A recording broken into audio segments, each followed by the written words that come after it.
All right, we're live. 1 o'clock. At least the stream that I have is not really doing anything right now.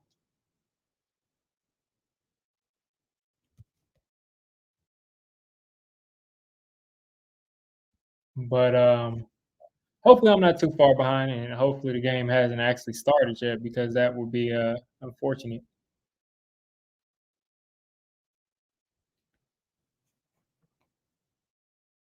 Let's see. We can pull this up. But yeah, I mean same old show. I mean we got the Commanders, so I wouldn't be surprised if we won this game. If we won it outright, to be honest with you. I'm never surprised against the Commanders. But at the same time, I wouldn't be surprised if we got blown out. This is anybody's game, in my opinion, and it's gonna get determined really quickly. But also between these two, I mean, it's either a blowout where like a team wins handily, which is usually the Giants in a blowout, or it's like a game that comes down to one play. I think last time was a 3-point game. What was that? 4 weeks ago it was a 3-point game, and it was some real questionable calls. So these games are always close. Looks like here on my phone and nothing has happened yet. They're lining up for the kickoff, and it hasn't shown on Bleacher Report that they've kicked the ball off yet, so we're in good shape. Giants on a 3-game losing streak. That cannot be good for anybody. Washington, and they started off as a 3.5 point favorite. Then now they're what, a 4.5 point favorite. So we'll see. So I just saw an update on that first play. So it seems like I'm about 30 seconds behind Bleacher Report, which means I'm probably about 15 seconds behind TV stream. So we're in pretty good shape. So Smith Marset is going to catch this, and we're going to start off at the 29. Smith Marset has been solid as a returner so far. Yeah, I think we're going to win in these uniforms. I'm never surprised. Like, there's like a sense that Washington is like a powerhouse, and they've been playing really well. Don't get me wrong, but I'm never scared of Washington, and I just don't think. I think at the very worst, it'll be a situation where we lose by like you know 3 to 7 points. But I don't see like an insurmountable thing, which is why the spread is at 4.5. The betters know it. So here we go. Hand off to Tracy. Tracy's going to get 2.5, and we are going to be here on 2nd and 8. Will Diggy once again be fooled by Jones and still have hope? I'm never jumping back on the Jones bandwagon. I will root for him every week because he's wearing Giants blue, but I'm never going to believe in this guy again. I just can't. We've seen way too much. But today, like I said, hopefully we're doing a lot of cheering for him.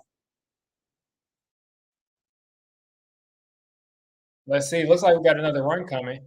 Another handoff to Tyrone Tracy, who's cutting back. And this is going to put us at a 3rd and 1.5. Maybe they'll call it 3rd and 2. With nice first 2 runs to start things off. Yeah, I think Tyrone Tracy has a chance to have another big game this week. I recorded a home film session on him, or let's say I clipped the clips for the film session, but I just never recorded it. So hopefully we get another video, and I can just use some of those plays and use some of the plays from this week. So 3rd and 3, DJ is holding it, and this is going to be snuffed out by Washington. Nice play on Theo Johnson. They just they saw that play coming whole time.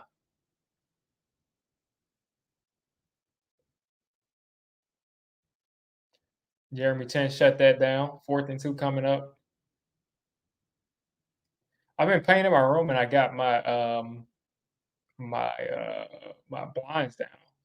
My blinds are not on the window, so it's weird looking out and actually seeing everything, and people looking in and seeing me.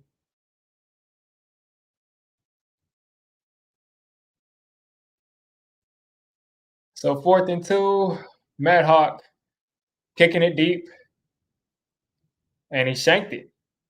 So it's going to go out of bounds, and there's a flag on the field. It looked like, or maybe someone's shoe. That was a shoe, but that's not a good punt.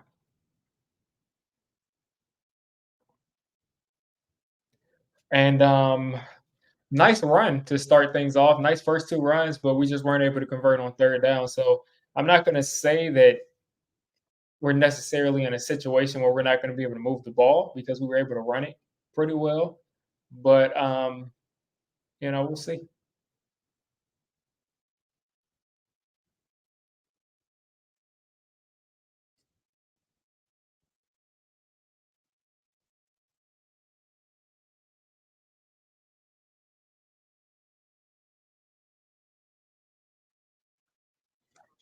Thanks for Cam Moore going on. All right, 1st and 10. Jaden Daniels in the shotgun. Three. You got two tight ends to his right, one tight end to his left, but the tight ends are in the slot, and you got Terry McLaurin out there wide right. Handoff here to Brian Robinson or Eckler, who's going to get sniffed out there by Brian Robinson or Brian Burns. Brian Robinson got tackled by Brian Burns.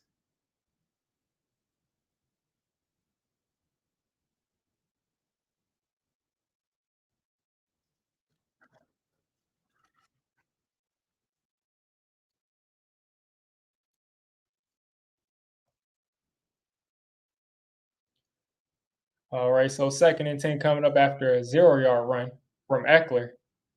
And Eckler's got another carry, and this time he's at about 4 yards.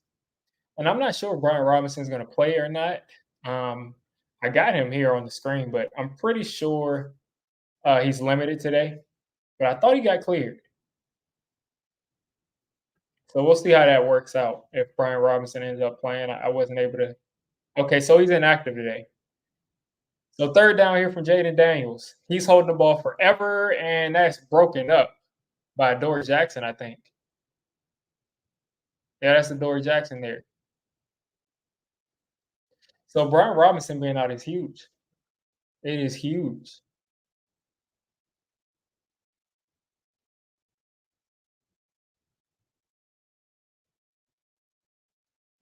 I mean, and Dory Jackson, I mean, he should still be our starter to be honest, but I don't know how he's at playing at the level that he's playing at like 29. I don't know what happened. So a nice punt here from Tress Way, one of the better punters in the game. Smith Marset is making a guy miss, making another guy miss, and the Giants are going to start at the 17, and there's a flag. So it looks like we're going to be starting at around the 8.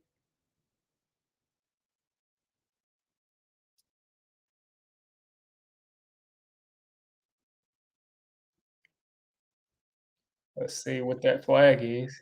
I'm guessing it's going to be on us.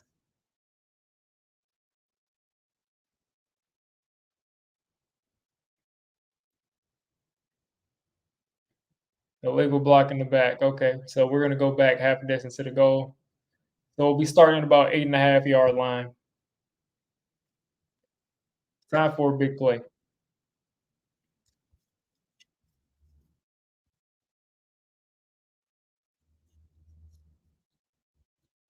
Most of all expect. Yeah, I mean that's to be expected every week.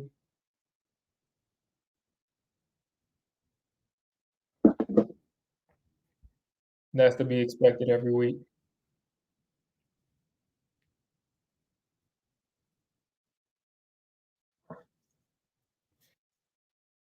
So what are you all expecting? Like I said, I'm expecting for I'm expecting a win to be honest with you. I believe we can run the ball. I don't think their defense is that good. I don't think their offensive line is that good. And all we have to do is just get in positions where we can rush the passer. Now, they are very efficient on offense, and their offensive line has performed better than we thought, but they still have some of those same deficiencies that are going to start to get exposed against some of the premier fronts in the league, and especially when you get into the playoffs. But we have got to just be able to catch them in a situation where, they have to hold on to the ball longer. And also, when they do hold on to the ball for a long time, we got to actually keep him from breaking contain because Jaden Daniels is I think he's getting pressured. I think on like 30% of his pressures, he escapes and like runs and gets yards. So I mean, that's a crazy rate. So we got to keep him in the pocket however we can, and not to say he can't beat you from the pocket. Oh yeah, the wins are always going to come when you. Last year when we were, I mean, looking at, I think we were like the same record that we have right now, and we were going into. I think DJ had just got hurt, and I'm like, okay, now we have a perfect shot to go and get the number one pick and get Caleb Williams, and then we just start winning games. Sunday ticket. Of course, they charge 209 for Sunday ticket after 9 weeks. You're paying the same price. It's just half of the year. People don't think, man. It's the same price.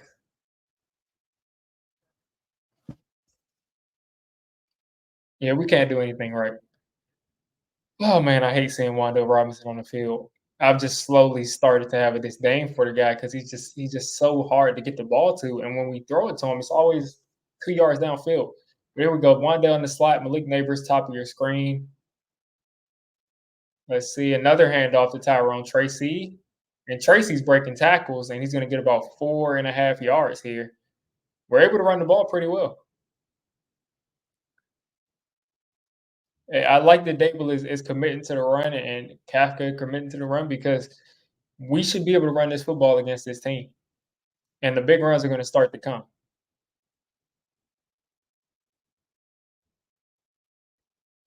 So 2nd and 6, and this is a short 6 because it looked like it was close to a 5-yard run.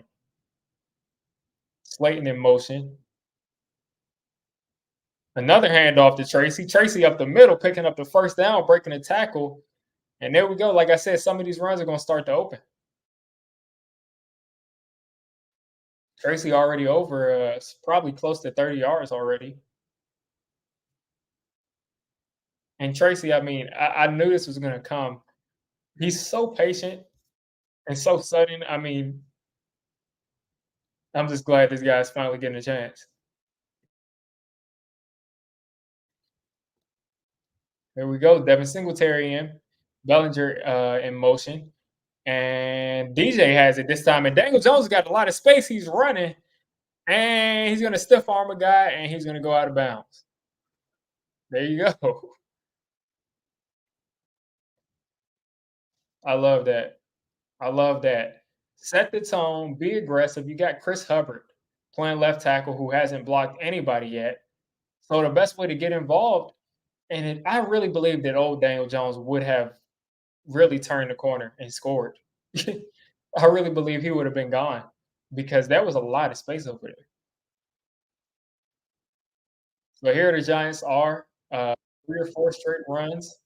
Hand off again to Singletary, who's cutting back. The Singletary dropping his shoulder. That's what I'm saying. People keep sleeping on Singletary. He's not a star back. He doesn't have that breakaway speed, but he's a good runner in between the tackles and off tackle. Look at that cutback right there. And look at JMS getting to the linebacker. Singletary cutting back. Love to see it. Love to see it. Maximus says I'm frozen. I don't know. This camera software that like I got an update, and ever since I updated this camera software, I like sporadically just freeze. And look at Tyrone Tracy. 9.5 right there. The Giants are establishing the run. I just love it. I love establishing the run. Running it with Tracy, running it with Singletary, running it with Daniel Jones.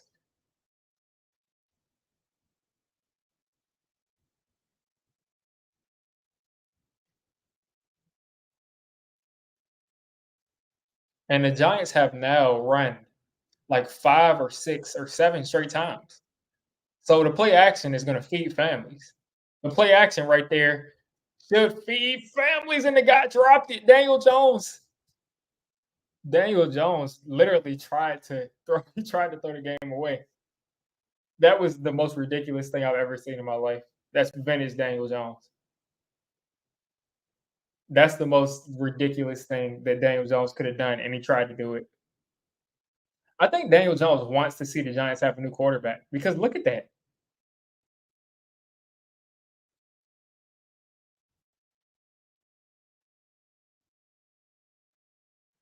Like, look at that.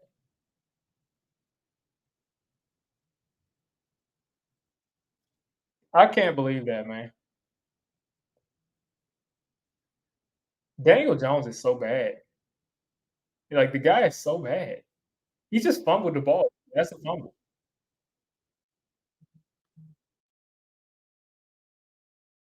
Like, he's so bad. Like, he's so bad. Like, he makes some of the worst decisions. That's a clear fumble.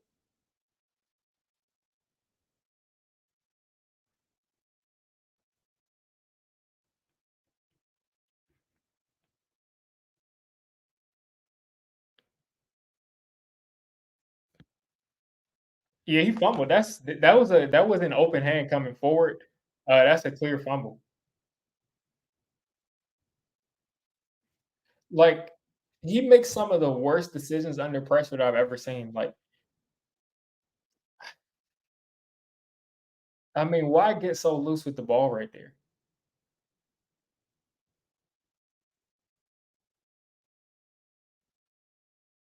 I don't think it'll stand as a touchdown because they blew the play dead. So I think it's going to be like a fumble, and wherever they recovered it, they're going to call it. But since they blew the play dead, that's not going to be a touchdown if they're following the rules that are actually the rules. But I'm pretty sure since that was blown dead, I'm pretty sure it's going to be like a recovery wherever they recovered it. Because since they blew it dead, um, I mean the Giants play they blew it dead before the Giants players could recover the fumble. So I don't know how that works. You gotta find a strong you gotta find a stronger one. You gotta take 2 or 3. Be careful, but you might have to take more. Because when I think Devin Singletary was going to go get on top of the ball, they had already blown it dead.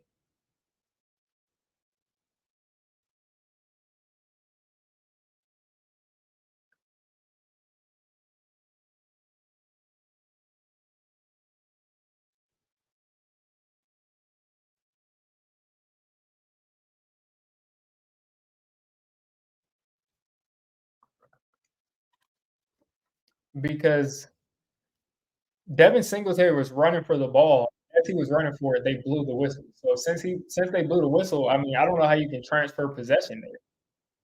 So I think you have to either say we lost like 20 yards, or you just say like we screwed up and like we blew it dead, so it doesn't matter.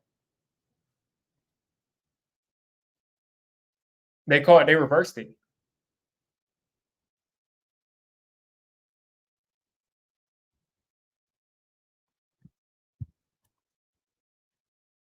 Yeah, so they just gave them the ball where they recovered it. But again, if Singletary was going for the ball, they blew it dead. So if Singletary didn't pick it up. But whatever. I mean, Daniel Jones is helping us out. And this time he's got some space. Eckler here on a 4.5 yard run. If the we just give it them points.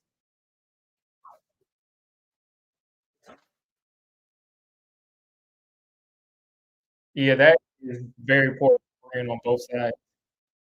It, they literally like screwed both teams at once. They screwed both teams over at once.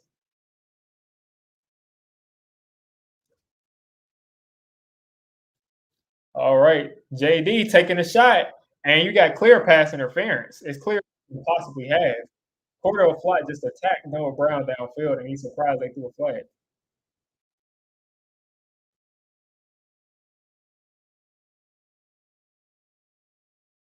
Cordell Fly had perfect coverage, and he just pushed him. Like he had perfect coverage, and he just pushed the guy. So I mean, let's go ahead and just add this to the scoreboard. They're probably going to get in the end zone here. Let's just go ahead and put 7 on the board because they're at like the 2 yard line. Jaden Daniels is probably going to run it in. Like, I don't know what Flat was thinking. Flat not looking back at it. The Giants, they're able to run the ball that well, and he just fumbles like that. It's disgusting. Look at Eckler pushing forward, and he's down at the 1. But again, like I said, the 7 is coming. So let's not waste our time. I just threw that up there.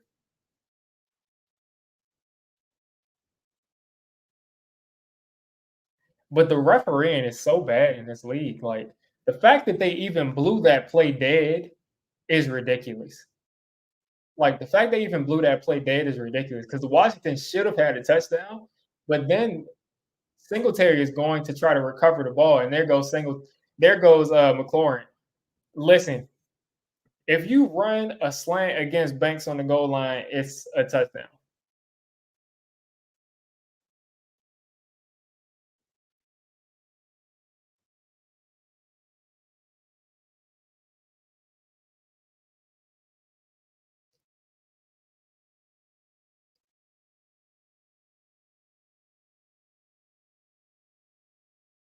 Deontay Banks has a guy. He's probably given up like 7 touchdowns this year.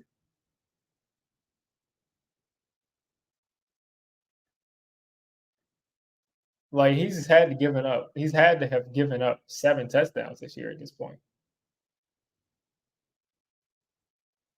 Like, remember how bad Emmanuel Forrest were and we were making fun of him, and now like Deontay Banks is playing like how Emmanuel Forrest was playing.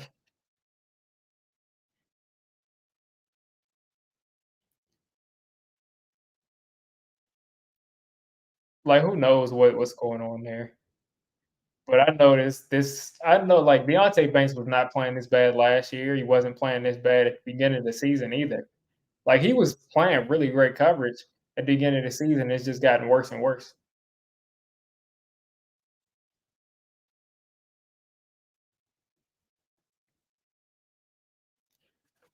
But like I said, the refereeing in this league has gotten to a point where it's so bad that it's affecting games. And this isn't me saying that Washington shouldn't have had the ball because not only should Washington have gotten the ball, they should have had a touchdown. And they ended up getting their touchdown, on their drive. But the referees blew the play dead, which prevented that.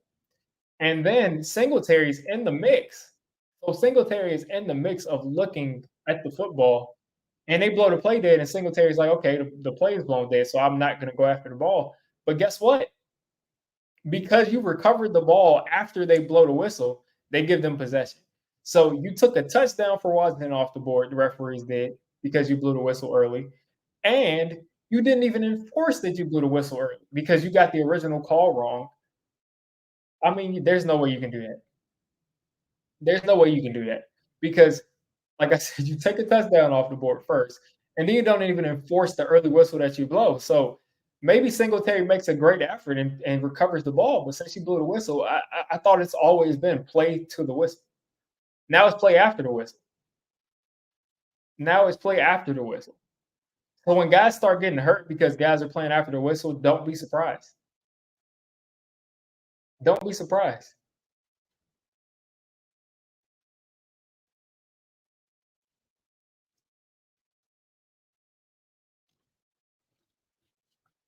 Like, don't be surprised when guys start getting hit after the whistle and getting hurt. And people are going to say, oh, that guy's a Bush League player. But guess what? He's playing within the rules of the game, according to the referees.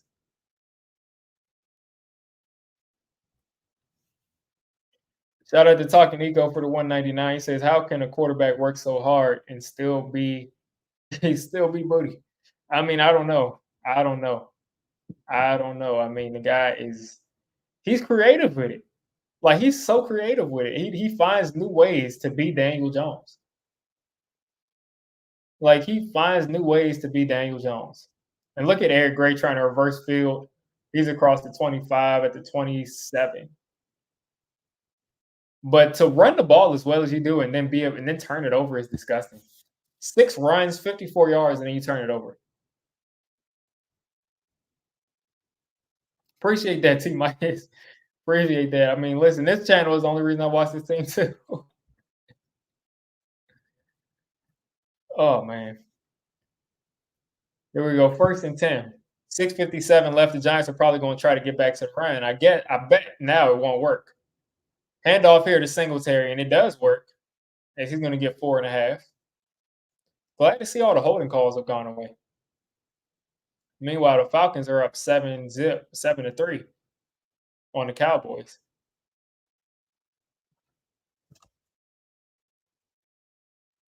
Yeah, we waited 6 years. Yeah. I mean, it is what it is here. The guy's still out there. Still out there doing his thing. Another handoff. The Giants have completely given up on trying to be a passing offense. It's over. It's like it's over. You can't do that anymore with this guy. Like he's a liability. The fact that that was almost an interception is what's really ridiculous. 3rd and 2 coming up. I have no like we're in third and manageables every time now. Let's see if we can convert here. Neighbors is singled up. Slayton is singled up. And here we go. Singletary picks up the first. Giants are just spamming his own read because they can't stop it.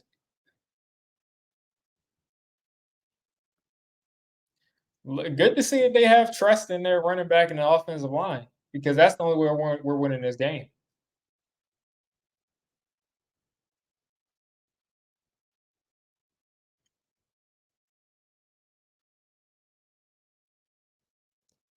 All right, you got Slayton out there. He's singled up. Looks like 3 tight ends. There we go. Look at Tyrone Tracy, man. That was about to be a disgusting run. The guy spun out of his like second broken tackle, and he had some space for a second there. He had some space for a second.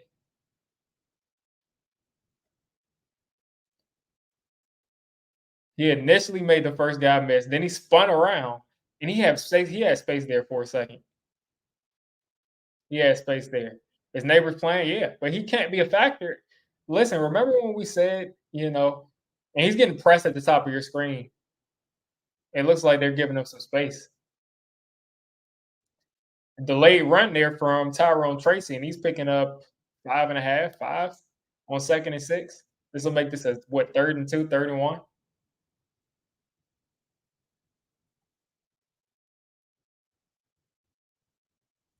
It's 3rd and 1, 3rd and 2 all day. So you can't blame the offensive coordinator if it's constantly 3rd and short. You can't blame Dable if it's constantly 3rd and short. You got to convert these though. So 3rd and 1 here. Giants right around midfield. The best thing you can do is not lose yardage. And Jones is sneaking, and Jones is still pushing, and he's clearly got the first down. Clearly got the first down, and the referees let that play go on forever. That, to me, that was a clear, like it should have been blown dead, but they let him get a second effort.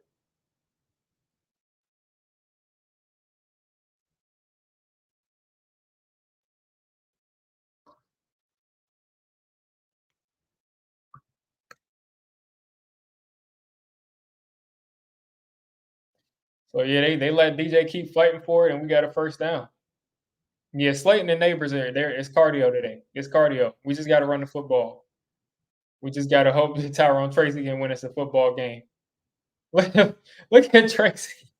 Like we're really gonna give Tyrone Tracy 20 carries a game.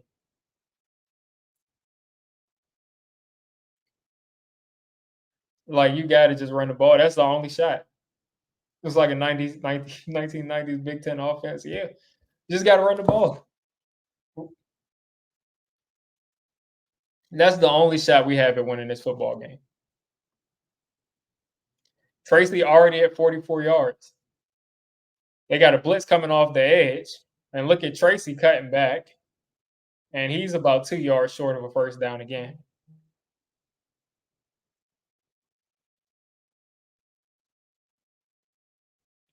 Yeah, that was a nice block there by Theo Johnson to get that guy out of the way. Because I was thinking that DJ was going to be holding that, and I thought it was going to be a huge loss. And then I just look up, and Tyrone Tracy has it. So 3rd and 2 again. Giants have converted 2 third downs so far, just running the football. And there you go, Devin Singletary like a hammer straight up the middle. just inside the 40-yard line. The Giants are establishing the line. They're establishing the line of scrimmage. And that's how you win football games. You got to win at the line of scrimmage, and that's what they're doing. And it's funny that Chris Hubbard is wearing 70, so it kind of looks like 78, and he has a similar body type to Andrew Thomas. So maybe he can fool these guys into thinking he's Andrew Thomas, and something good can come out of it. There we go. Wandale in motion. Play action, Daniel Jones. Short throw to Wandale, who's going to get taken out immediately. Why are we still throwing the ball to Wandale Robinson? What has Wandale Robinson shown us to show that he is an elite person after the run, after the catch? And why is Daniel Jones throwing a floater in the backfield, letting people close down on Wandale Robinson? Like, why is he throwing floaters? Exactly, man. Y'all gotta like the stream. Go ahead, hit that like. Let people know we're out here. That's a good point. Second and 16, the drive is done. Once you get behind the sticks with Daniel Jones, you're done. You're behind the sticks with Daniel Jones, you're done. He's taking off. He's gonna have to make somebody miss. He's still running. And he got horse collared, and there's no call. Whatever. He got horse collared, obviously, but there's no call. Fine, fine, whatever. Whatever, fine, fine, fine. The guy got horse collared, and there's no call.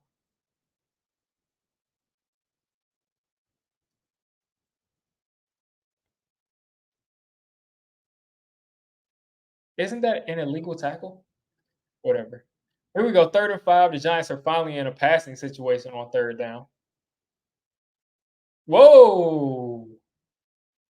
Offsides there, and the Giants are picking up a 1st down. There we go. Giants picking up the 1st down here on 3rd and 5 because somebody jumped off sides. Frankie Louvu is like, he thinks he's like a much better player than he is. Like Louvu is just like, I'm a star player. I got to make a play because there was no reason that he should be jumping off sides like that.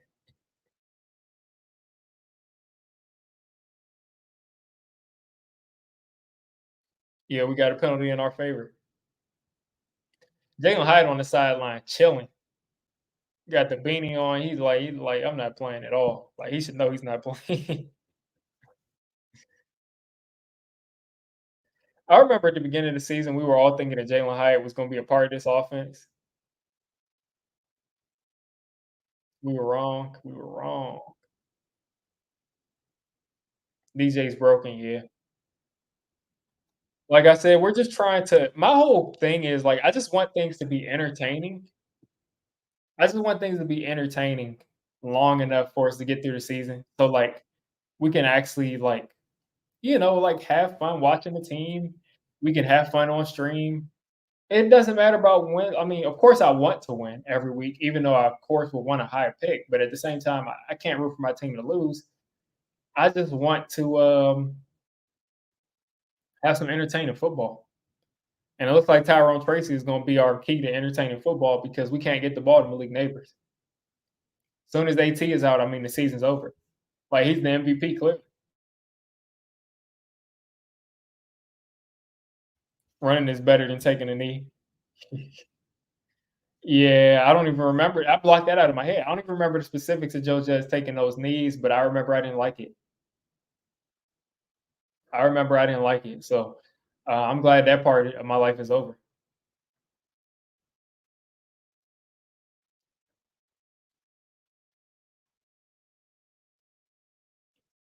Neighbors is disgusted.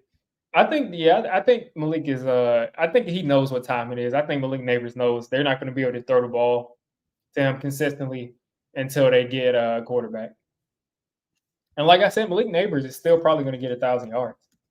Like he's at. Let's see what he has this year. Malik Neighbors is at 500 yards, 498. He's at 500 pretty much. So it's just a couple of games, couple more games for him to get 500. That's not going to be an issue at all. Entertainingly bad. I think we're past entertainingly bad. Like I think we've seen enough of entertainingly bad to where it's boring now. Because yeah, Malik is at 46 catches for 498 yards. So I mean, he has three more good games this year, which he will just off of just averages. He's going to get 1,000 yards. He was on pace for like 15, 1,600, but he's going to get 1,000 yards definitely.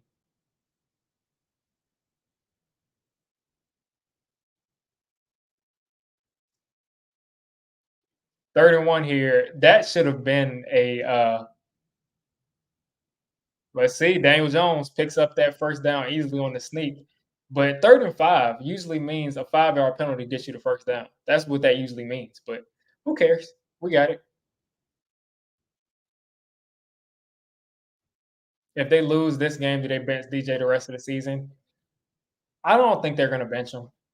I think they bench DJ if like he like turns the ball over like 3 or 4 more times, because then they have like the narrative to go with. But I don't think they're gonna bench him. DJ holding on this time, and he's got some space, and he's picking up a first down. And look at oh man, Daniel Jones threw a guy on the ground, and he said something to him. Daniel Jones threw somebody on the ground, and he said something to him. That's nice blocking by Malik Neighbors.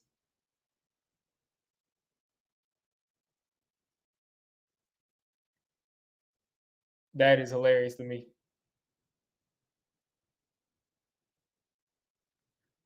All right, it's on him to get his stock up. Yeah, he's gonna play. Play action here. Short throw to Tracy.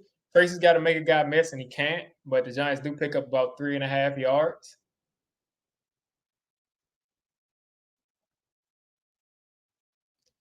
Yeah, they are running. They are running this offense like Daniel Jones is cooked.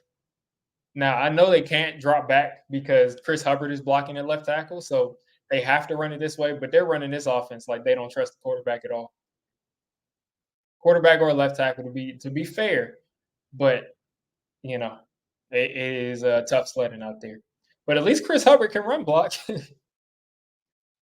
Whoa, a little misdirection right there, and it looks like that was Darius Slayton. He looked like a running back there. He looked like a running back there. Malik is open. Well, they haven't been running it. I mean, they haven't been throwing it. So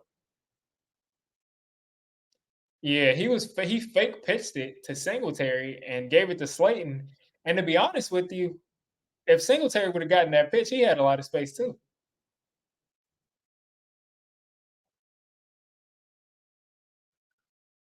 Yeah, DJ just threw a screen floater. I don't know why he was doing that.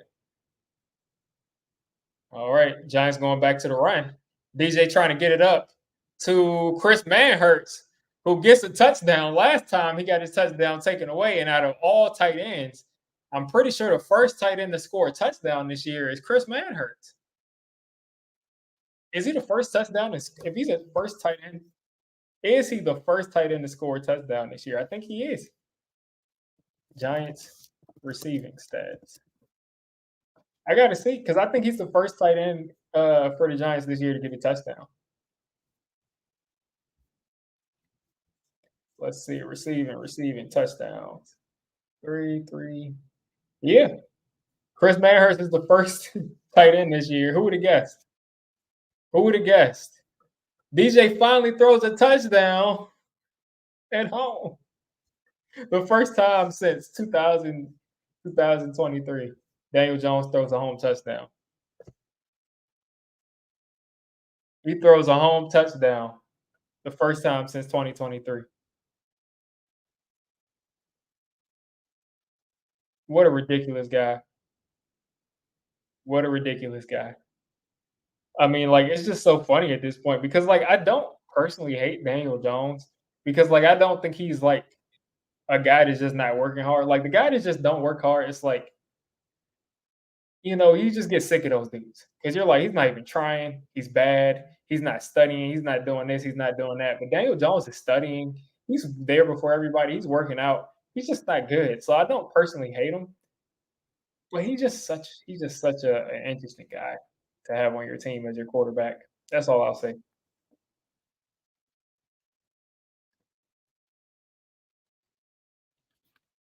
Like that's all I got to say about that. But again, who would have thought that Chris Manhurst would be the first tight end to score a touchdown this year?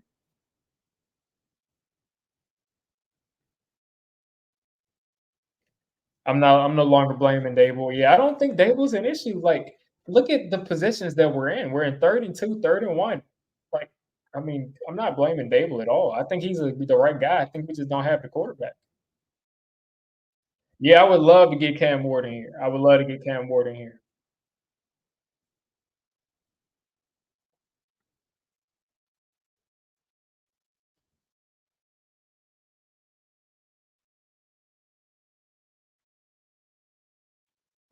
And next week we got the Panthers at 9:30, 9:30 in the morning.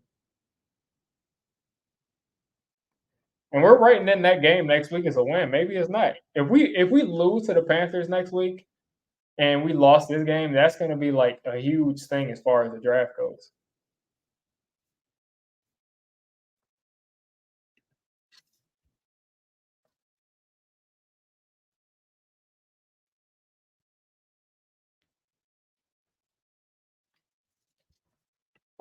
Let's see what we got in the chat. Yeah, Bellinger should be our go-to tight end. I think Bellinger, I think Theo Johnson. Theo Johnson has got the most receiving ability, but Daniel Jones rarely gets in the ball. Like if you take a look at Theo Johnson last week on that seam, he looked great on that seam route. But it's just funny to me that your blocking tight end is your first tight end that scores. And the Giants would just kick this through the end zone. Big surprise. Big surprise.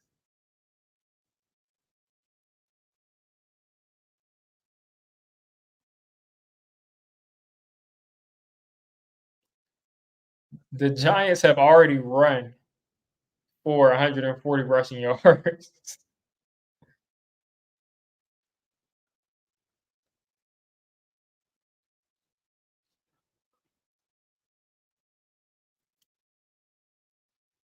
Daniel Jones is 4 for 4, 0 yards, and a touchdown. Daniel Jones is 4 for 4 for 0 yards and a touchdown and 50 rushing yards. This is funny. Right here, the Giants fans are getting on their feet. Jaden Daniels trying to get to the edge, and Brian Burns almost got him out. But JD just kind of outran him, picked up 7. Yeah, Sanchez is like he just feels bad for Daniel Jones. Yeah, he just feels bad for Daniel Jones. Brian Burns is he was a step late. He stepped late there. Because Brian Burns is an athletic guy on the edge. It's just he's a step late there. Ooh, look at that collision there. Whoa, got some chippiness after, and they're gonna give Washington a first down right there. It looked like he was short, but nice collision there. They're gonna call this a first down. I'm thinking where the referee is standing.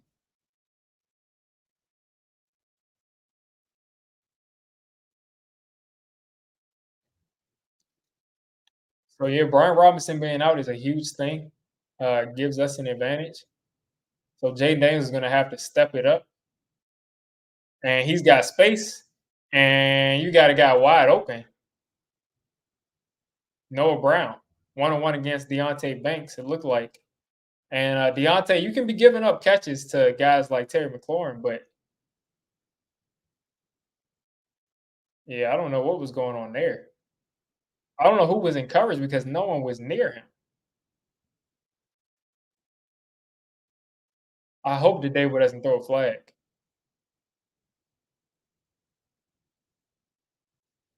First and 10 here. Jaden Daniels play action. He's got another wide open guy. You got to make that tackle. You have to make the tackle. Come on, Andrew.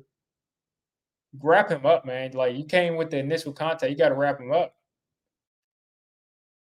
If Drew Phillips wrapped him up, that saves us 3 yards.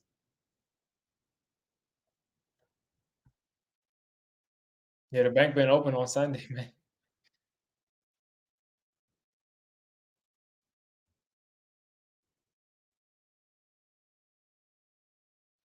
This is unfortunate though. The Giants defense, they got to start getting after Jaden Daniels.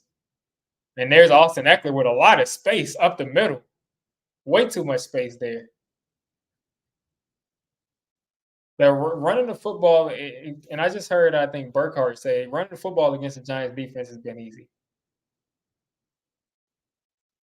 Like, just a gap in the middle of the Giants defense and a Mike McFadden well-timed missed tackle allows Austin Eckler to get free.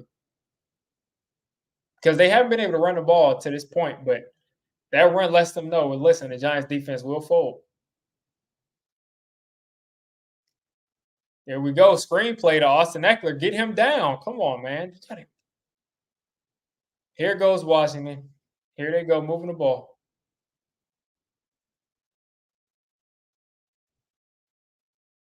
Let's see if there was a hold there.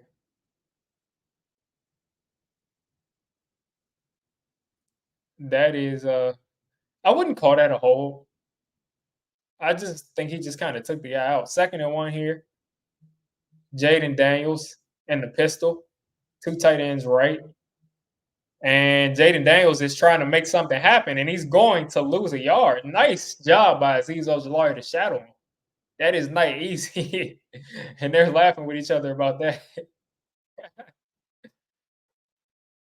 That is hilarious. Azeez wasn't having it.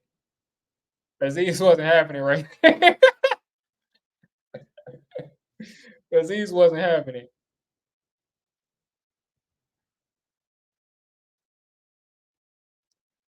There's rumors that we're going to trade Azeez. Hopefully we don't. I want him back next year. I want him back on like a 2-year deal, 3-year deal. And there we go. Austin Eckler is going to get stood up. There we go. 4th down. What they got? What they got going? That wasn't Austin Eckler, but Jeremy Nichols or some guy, some Nichols guy is going to be a yard short. Took the direct snap. So Watson is going to go for it here on 4th down.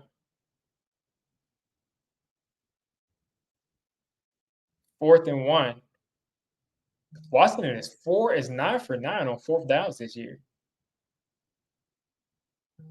There we go. Let's see. He's a yard. He's got the 1st down. He's got the 1st down. Easy.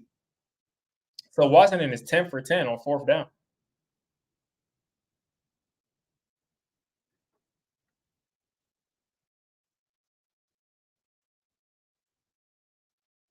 Yeah, Azeez has got to be outside, definitely.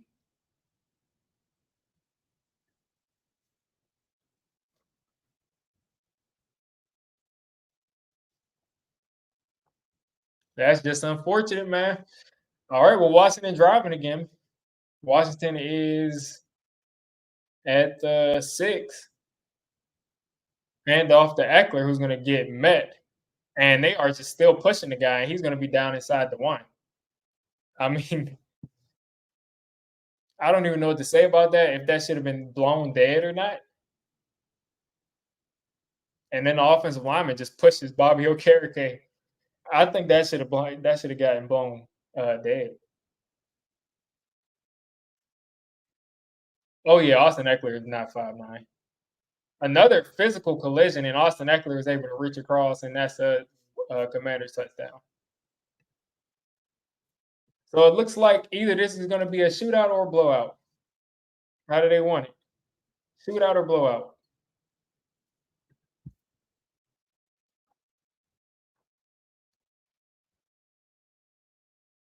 Because Washington cannot stop the run against us, and we cannot stop Washington's offense from doing anything.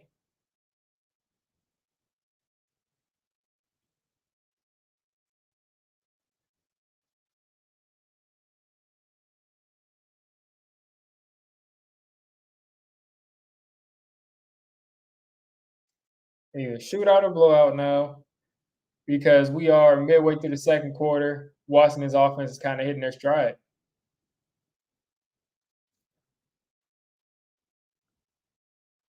Ten for 10 on 4th down is crazy. Like, that's crazy. That just shows how dynamic Jaden Daniels is.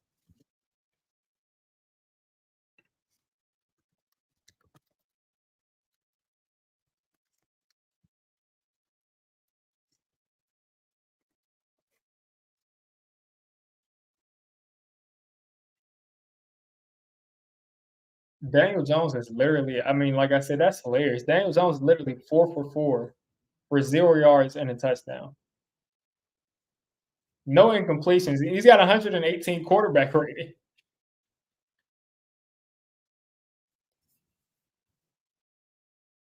That's ball game. Could very well be. We'll learn from this drive because when the Giants like collapse, they like really do it. You're so right. You are so right. You're so right. This is what every game is like with this team, though, to be honest.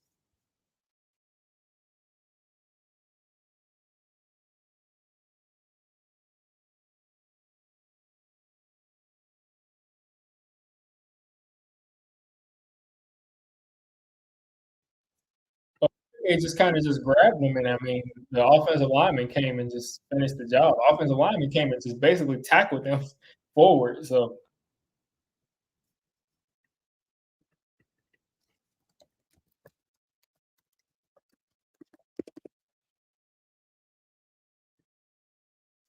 we break the wrong records. Yeah.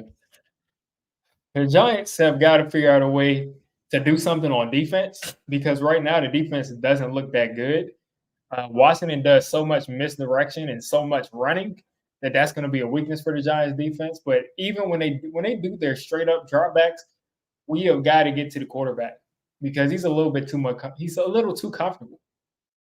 Notice how every time Daniel Jones has run any kind of a play action, which has been every throw he's thrown, he's been under pressure. So we can still, pressure the quarterback in these play action situations. When does Lee get the end around? Who knows when? Who knows when? 11 plays, 70 yards for Washington, 6 minutes off the clock. So it looks like both of these teams are gonna be over 200 rushing yards, if I had to guess. And that kick looks like it's a little short, and it is. So Eric Gray's going to be taking this back. He's got to secure the ball. He's cutting back. He's across the 30.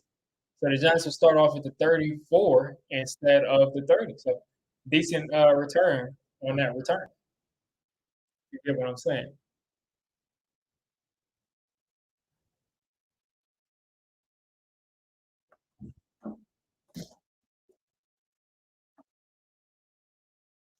All right. Got to expect the Giants will get back to the run. You'll either see a run here or a play action shot, but I don't trust this left tackle to block. But it looks like you got one safety on Darius Slade side, and the ball is swatted. He was going for Malik Neighbors, and the ball just got swatted.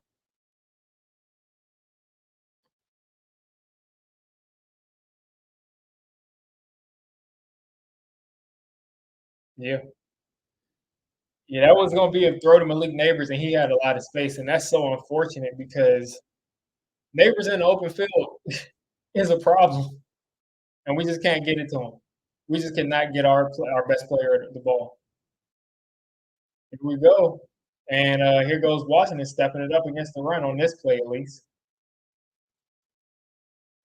Tyrone Tracy picks up a yard, so you had what 3rd and 8, picked up 2 yards actually. So the Giants in a vintage 3rd and long. It's 3rd and long as 3rd and long can be. So 3rd and 8 coming up. The Giants are what just across the 35 or just at the 35. And this is a crucial drive because Washington is picking up momentum. Got a blitz coming. DJ, the pass is broken up. DJ put it right in the bread basket for Theo Johnson, and he just couldn't grab it. I don't know if that was a drop or if the defender just played that really well, but that was a nice throw. And Theo got some nice separation there. It was just played really well by the defense. Yeah, he put it in the bread basket. He just couldn't grab it. He just couldn't get his hand in there. Yeah, that was real good defense. Whoa, Matt Hack just got scooped again. And we get another missed tackle on the punt team, man.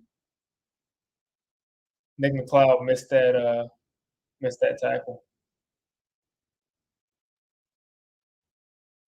So I don't know if our punter just flopped or if he actually got hit, but you know.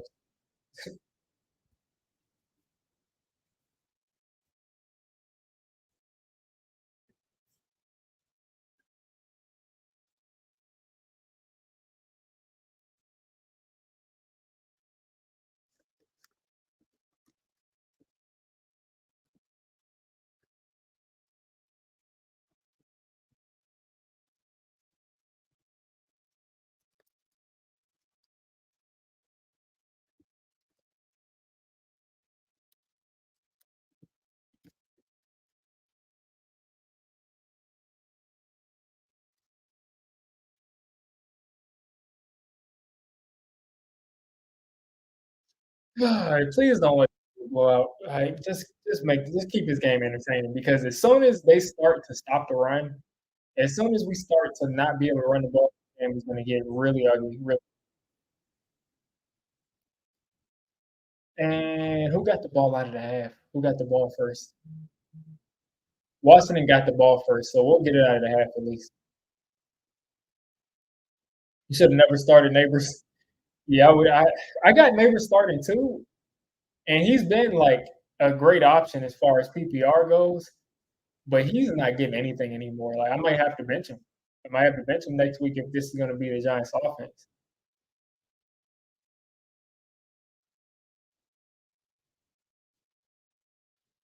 Just a few more steps for real.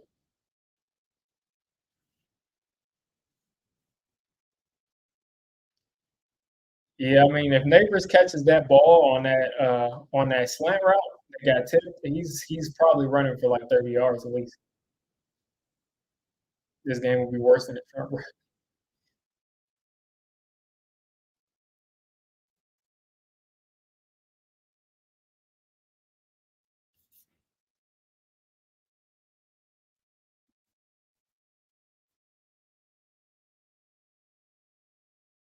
Just a few more steps for next year. Yeah, I mean, I'm just hoping that this game doesn't get out of hand. I want this to be a competitive game, whether we win or lose. Just let it be a competitive game. Let it be fun because that's what we deserve at this point. Giants fans have not gotten a win at home, and if there is a time to get a win at home, it's right now against this team. And we always get wins. This is like the safe game. Like Nacho just tackled a guy 4 yards downfield and then celebrated like he just did something amazing.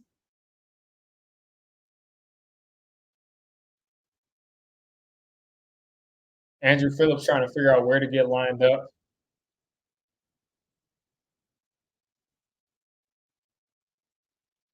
Jaden Daniels is taking off and sliding. I have no idea what happened right there. He looked like he got under pressure and he just took off. Got an easy first down.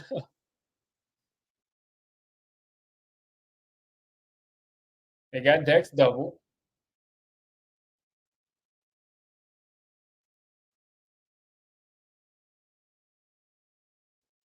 All right, so Washington moving at the 26.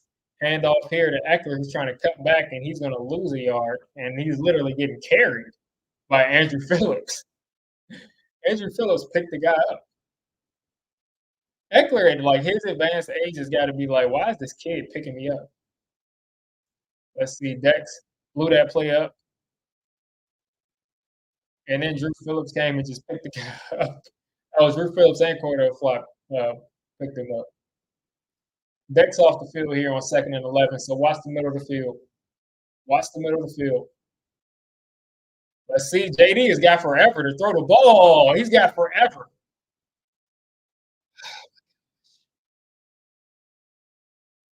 Why are these guys so wide open? What happened to the defense, man? Why does he have this much time, first of all? Like, why does he have this much time to throw the ball?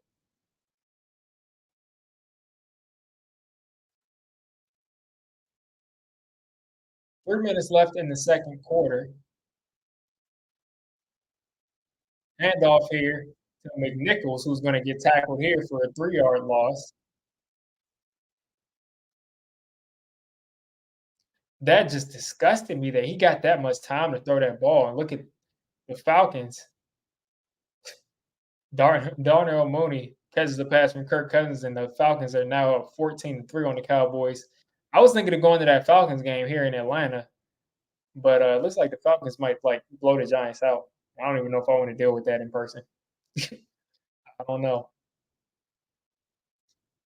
2nd and 12 here. You got McNichols still back there.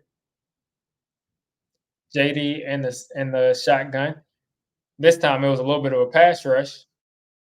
And Olamide Zaccheaus picks up about 5 yards there, make it a 3rd and 5, 3rd and manageable.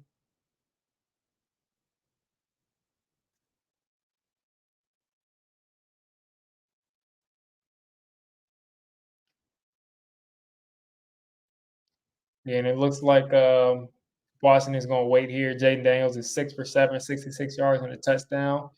I'm sure he's got about 30 yards rushing.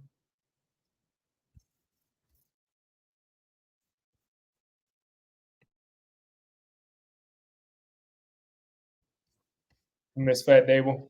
Well, he was Fat Dable last year, and he wasn't very good. So I just think this is it's just a curse. It's just a curse. Quarterback isn't too good. The defense, for some reason, they always start the year off good, and then they realize, oh, the quarterback stinks, and then they just start playing bad. So I don't know if it's like clearly to do because of the quarterback, but I'm not happy with what I'm seeing. If we can force a field goal right here and try to put some points on, because for some reason in the second quarter, the Giants have been good in like the end of the second quarter. So if we can try to put up some points here, I feel pretty good, but it doesn't look like our defense is going to get a stop. You got what, like a 3rd down coming up?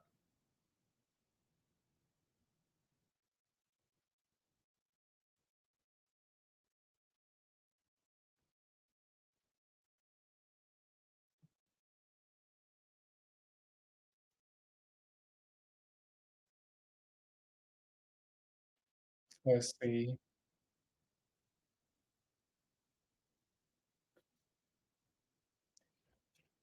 Let's see. I'll start reading some of these stats at the end of the first quarter. I mean, at the end of the half. But this is ridiculous stuff here. I think our quarterback is probably going to end the game with like 80 yards passing. And it's like, yes, there's a problem at left tackle, but just think about how many quarterbacks have had like their 2nd and 3rd string left tackle out there and operated an offense. I just want you all to think about that because there are definitely things that are affecting Daniel Jones's ability right now to play quarterback. But also, I just want you all to think about all the times that other left tackles have gotten hurt, and then their backups have gotten hurt, and the quarterbacks, for some reason, were able to throw for more than 0 yards and a half. But I mean, it's cool though because they've been running the ball, but it's just the fact that we can't throw the ball is like it's just a consistent just frustration.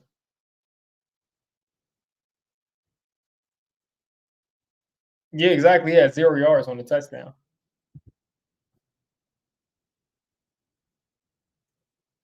3rd and 6, 3rd and long here for Washington, and I don't think they'll have any problems picking it up.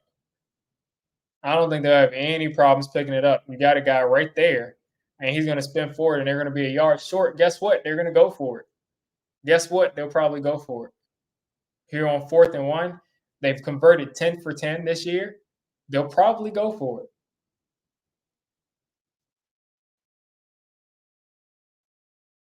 Andrew Phillips with a great job of at least slowing them down.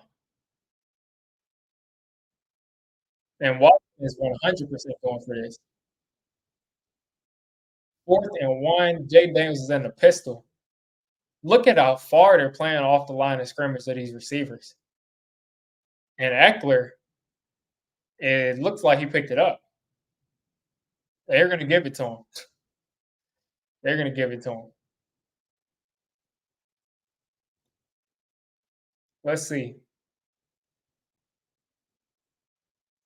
Micah McFadden, I need you to do better, man. I need you to hit guys and they stop moving. That's like a thing that you absolutely need as a linebacker. When you hit guys, they stop moving. And they're gonna review it, but he clearly got that first down because he just slipped off of Micah McFadden.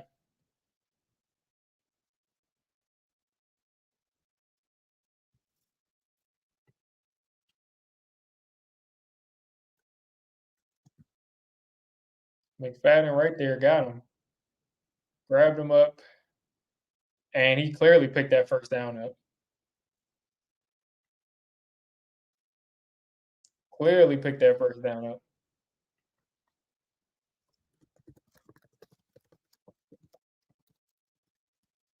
And it's like the Giants defense has to like come up with like it's like the Giants defense is held to like a different standard than everybody else. If you all get what I'm saying, like it's literally like the Giants defense gets so many three and outs, but they are so bad on fourth down.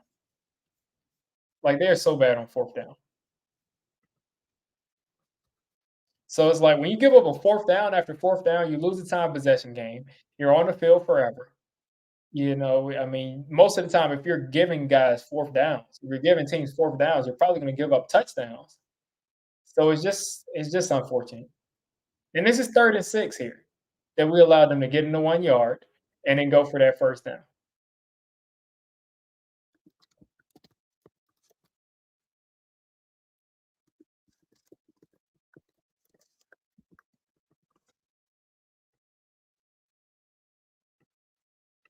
Oh boy, this is just so much misery just having to watch these guys year after year, and it's the same thing. It's been the same thing for 10 years. It's been the same thing for 10 years. I mean, I think you leave Daniel Jones in the game because I mean you at least can run the ball with him. I don't think Drew Lock is good enough to play. My problem is I think Daniel Jones is a better quarterback than Drew Lock. I think Drew Lock gives you some more stuff downfield, but my thing is I don't think Drew Lock is better as like a full out quarterback. But Drew Lock isn't getting paid $40 million.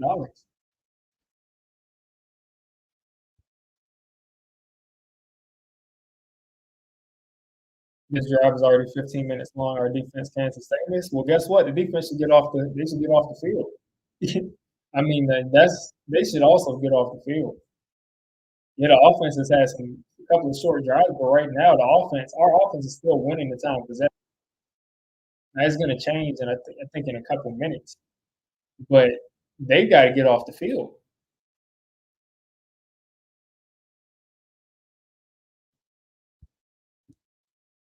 All right, Jaden Daniels with forever and a day to throw the ball, and he's taking off. And Michael McFadden gearing up to miss another tackle, and there's a flag down, and it's coming back. They actually called a hold on that run. Wow, they actually called a hold on that run. I thought they weren't going to call it because they've been doing that to us all. Your quarterbacks are taking off, and then they just allow them to just hold our guy. Clearly a hold. So they'll go back 10 yards. And about a minute, what, 40 left to go? Or I'm crazy. It's 43 seconds left, not a minute. 1st and 20 there. There we go. Brian Burns with the deflection. So 2nd and 20 coming up. Yeah, they just re-showed that accurate play and it looked like he was short. Or whatever. I wish we had JPP on this team or somebody like that that like when they swat the ball in that situation, they actually intercept it. Like because if we had a guy that was intercepting the ball in them situations, like that's a complete game changer. He's going back the other way and they wouldn't catch Brian Burns.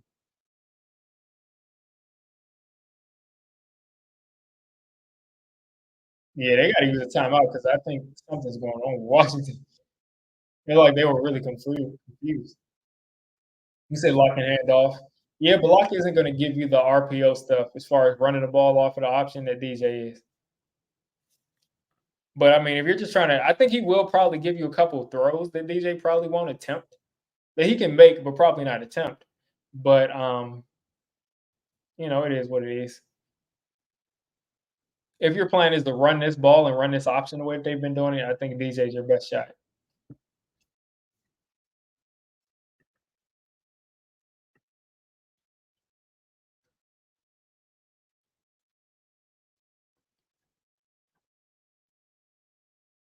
All right.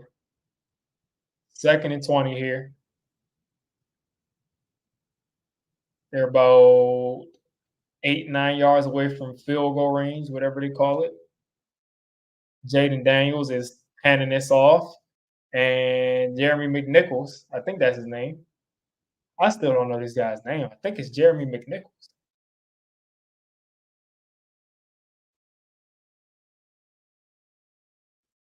So the Commanders are getting it out of halftime. Okay.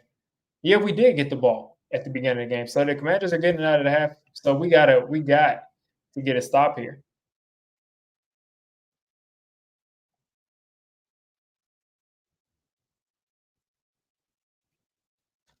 After this game, Leak will ask for a trade.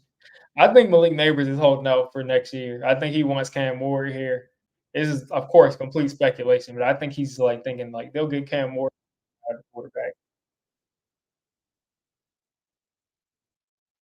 What a half. Yeah, what a half. 3rd and 18, 20 seconds to go. This just shows you with Washington taking their second time out that they think they're going to convert on this 3rd and 18. They think they're going to convert on this 3rd and 18.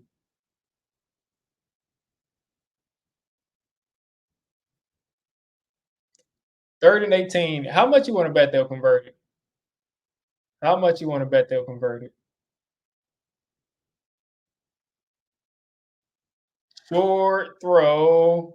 And look at them converting it. Look at it. Look at it, people. Look at it. I told you they were going to convert it. I told you they were going to convert it. I told you they would convert it. This is like this defense is horrible. I don't care if they're gassed. They're the reason that they're gassed. They're the reason that they won't get off the field.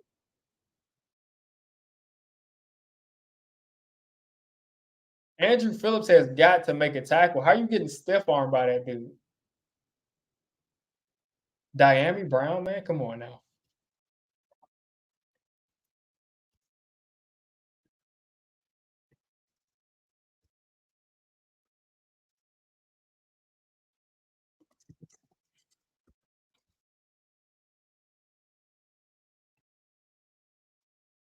Oh man,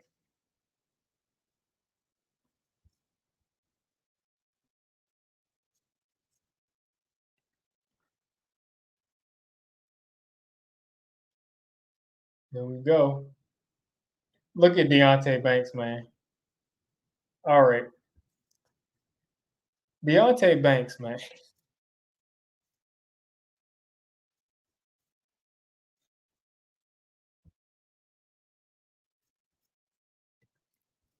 Yep. The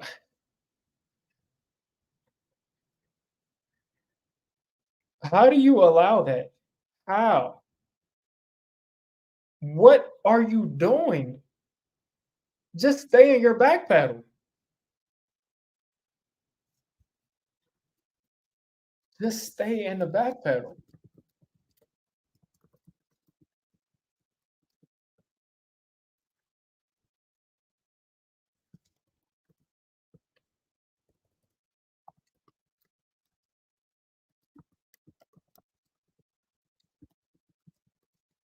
How are you giving up a touchdown right there in quarters coverage?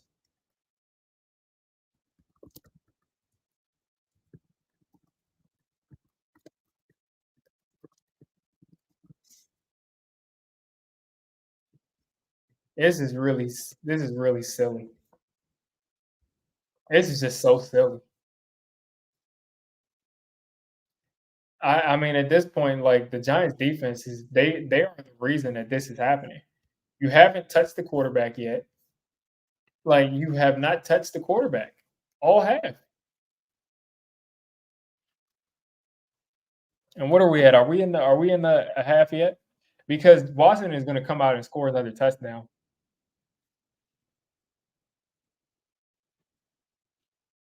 Because on the weeks that we're getting decent production from the offense as far as, like, controlling the ball, this is what the defense does.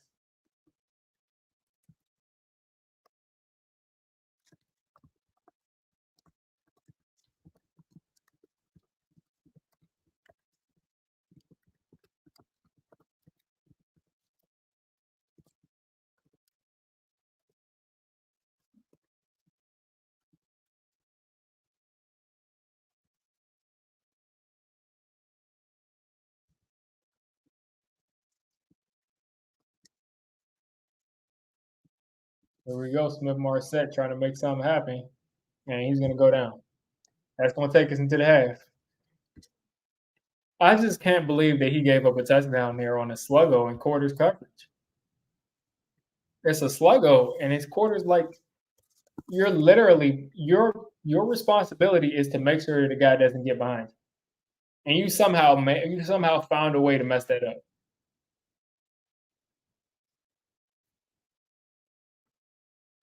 Like you somehow found a way to screw that up. I don't know how.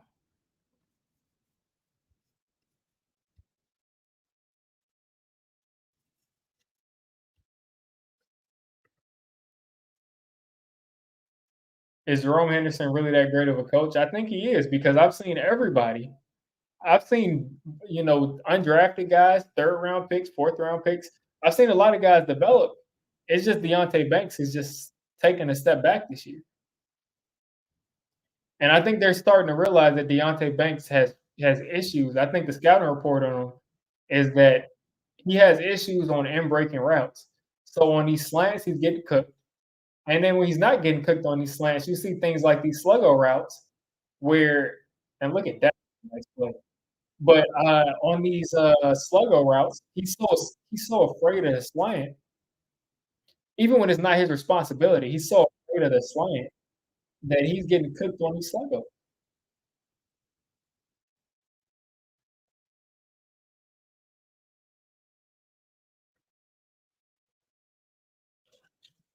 Yeah, they just get in the end zone, but also the defense has got to get off the field. Like we have got to get off the field because right now, think about it, folks. The offense. Let's look at the result of the Giants' offense so far. So the Giants' offense got the ball first. What first drive? They had two runs, got into a third and short, and the defense made a good play. They got off the field. Then they got the ball down. They got the ball back. Went down the field and fumbled. So that fumble is really what did us in on offense. So let's say the Giants have 14 on the board instead of 21. It's a one touchdown game. That's probably the difference in it. But besides that, the Giants put together a what like a what is this, a 8-minute drive where they scored a touchdown, and then Washington got the ball back 6 minutes and scored. The Giants go 3 and out. It's let's look at time of possession. Right now, Washington is 13 minutes time of possession. The Giants offense is 16 minutes. So right now we're at 16 minutes time of possession, and Washington is at 13 minutes. And Washington just had two long drives. So for the bulk of the first half, the Giants defense did not have to worry about being out there for too long. The Giants defense has given up 12 first downs, and the Giants offense has 11. So it's about even. So the Giants defense has got to get off the field at that last drive. Like to give up third and 18, to give up these fourth downs is inexcusable. You can't continue to give up these fourth downs.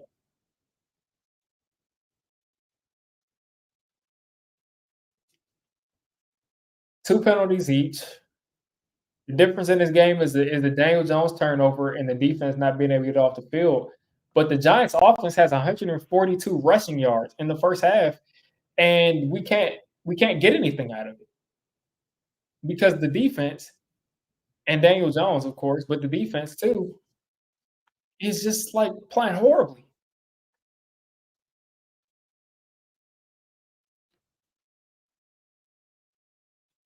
This defense is disgusting.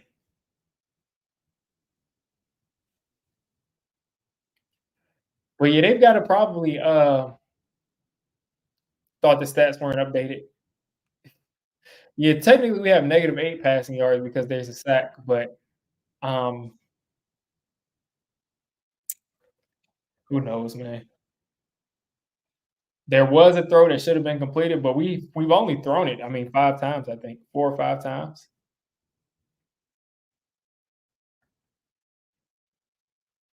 I just saw somebody say Daniel Tebow. So yeah, we've thrown it 6 times, and the throws have been what? A crosser to Malik, a slant to Malik that got tipped, a behind the line throw to Wan'Dale Robinson, which he floated. What else was he? A short throw to Theo Johnson that instantly got picked apart, and then a short throw on the same thing going the other way off a bootleg to Tyrone Tracy. So we haven't really tried to throw it, but the run game has been dominant.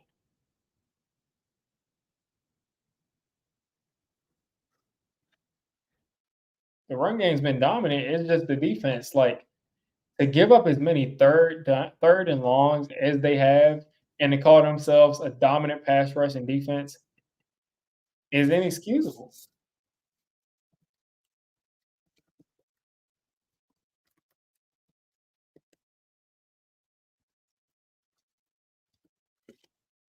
I mean, let's look at the sacks on the like.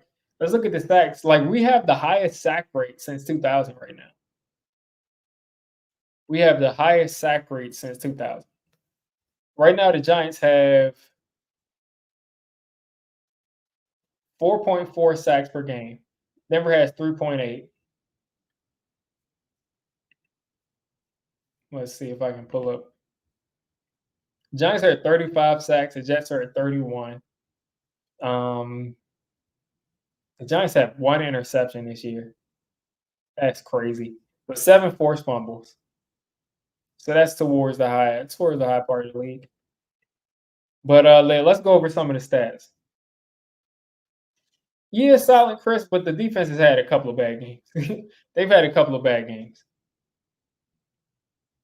And Jennifer, like I said, I would agree there, but also we've barely tried to throw the ball. And the 4 times that we've connected on these throws have been like literally dump offs. So it's not like we've tried to throw the ball and he's just playing bad. It's just we just haven't tried to throw the ball because we're able to run it so well. It makes no sense to try to throw it.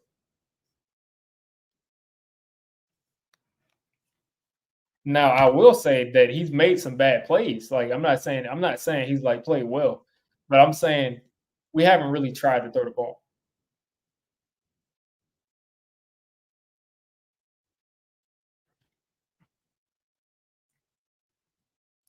Yeah, I don't know what's going on with Tay Banks, man. Like he was playing good football. Like he was giving up catches at the point of attack at the beginning of this season, at the point of the catch, but he was not like getting beat. He was like always right there, and he just like has kind of gotten exposed on these inside routes. These inside breaking routes is which is something I said I think in my film breakdown of him before he got drafted is that he has issues with these in breaking routes.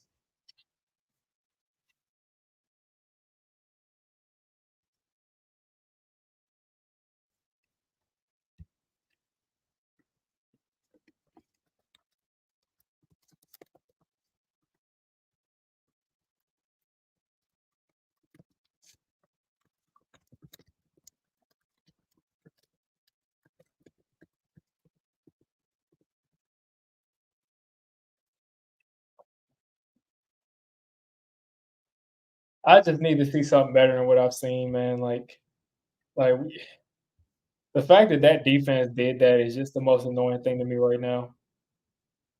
Like, of course, I want the quarterback to be better, but also it's like, what are we doing, man? Why are we giving up a 3rd and 18? Why are we letting the team call a timeout and they're on 3rd and 18 and they really believe that they can pick that up?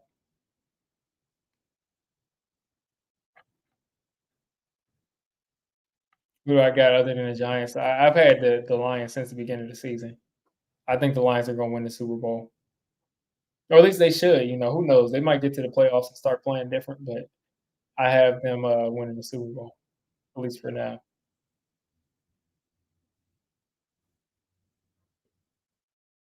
So Terry McLaurin has 2 touchdowns.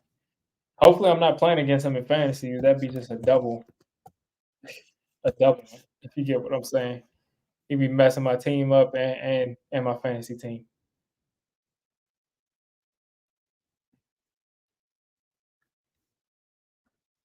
I'm 5-3 in a league that I haven't set my lineup one time. Let's see, 7-1 in my paid league, so that's cool. Can I get the scoreboard, man? Let's see the scoreboard matchup. I need something from Malik Neighbors, or he's never going to play for me again. He's never like if we can't get the ball to Malik Neighbors, I'm going to have to put in. Who do I even have to put in? Let's see. Xavier Leggett, he has a touchdown, so maybe I'll start looking at Xavier Leggett. Um, Brian Thomas Jr. is questionable. Is he going to play today? If he doesn't play, I'm going to be really in a bad situation. Let's see if he's going to play.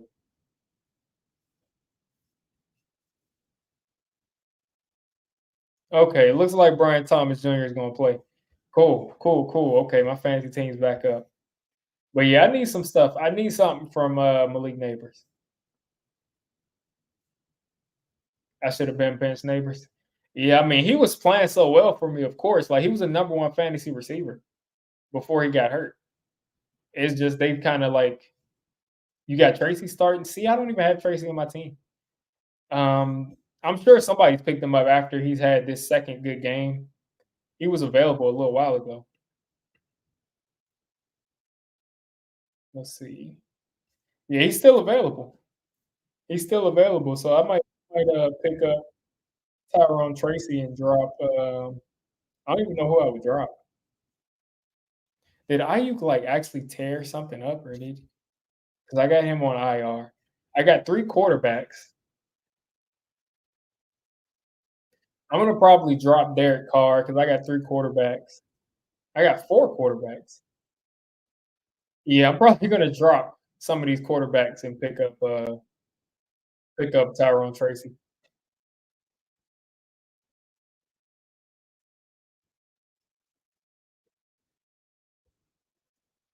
Let's see.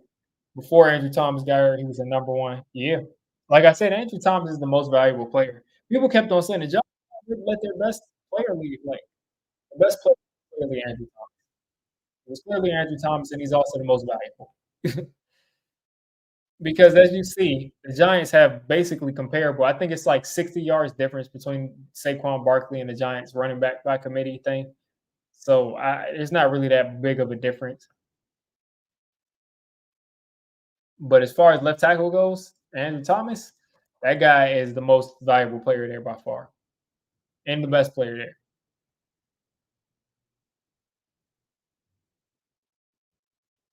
I was just saying, Mark Sanchez is defending Daniel Jones because he's another quarterback that got way too long to play. Like he got way too long to prove that he was the guy. But at the same time, Mark Sanchez had you in 2 AFC championships. And Mark Sanchez, I mean, if I'm not mistaken, was more productive than Daniel Jones, even back in like the 2000s, in 2009. Let's see. As a rookie, I'm pretty sure he went to the championship as a rookie, but I may be remembering that wrong. For 12 touchdowns, 17, 26, 13, and 14, and 4, and 0. I played cornerback. Turns around a bit. Yeah. The throw was low, but they know on the scouting report that you don't need to worry about that against Deontay Banks. He's not good at the point of the catch, and that's the thing is he has more physical tools to be a shutdown corner, and he has coverage ability. But at the same time, he does not. He never is able to locate the ball. That's a consistent thing, and that's something like that's at the top of my list when I'm thinking about corners, which is why I was so high on Emmanuel Forrest because he was always locating the ball. He just has been getting beat in coverage. Like he's been in places where he can't even contest the catch because he's so far out of the picture. But he's kind of stepped it up. So maybe I was kind of right because I had Emmanuel Forrest ranked over Deontay Banks.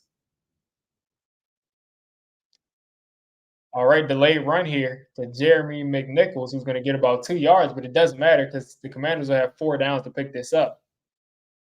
And we have shown them that we cannot cover and we can't stop the run, to be honest. We're stopping the run on early downs, but that's really it.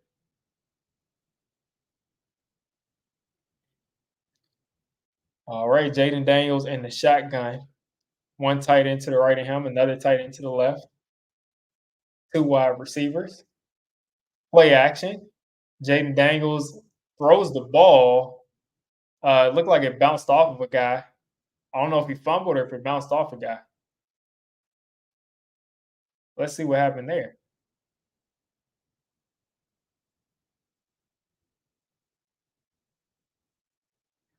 Hey, I don't know. It looked like he tried to throw it to Eckler, and I don't know what happened right there. I don't know how he ended up messing that throw up, but he just threw it in the dirt on accident. Yeah, if he turns his head around, Deontay Banks has like 5 or 6 interceptions over in his career. I think he's got maybe one, but he doesn't turn his head around. I mean, I'm happy to see the Giants still have him on Terry McLaurin because why not? I mean, make him and that time JD just kind of threw the ball short. Deontay Banks was there, but of course he probably wouldn't have made a play on the ball. So Washington goes 3-and-out to start the second half. Good start by the Giants defense. Looks like Dak's got some pressure there. It's time for him to get that 10th sack, man. He needs that 10th sack in the worst way. Jaden Daniels is so slippery though, but he needs that 10th sack. We want to see it. He didn't get one last week. He had like 4 or 5 games in a row with a sack, I think.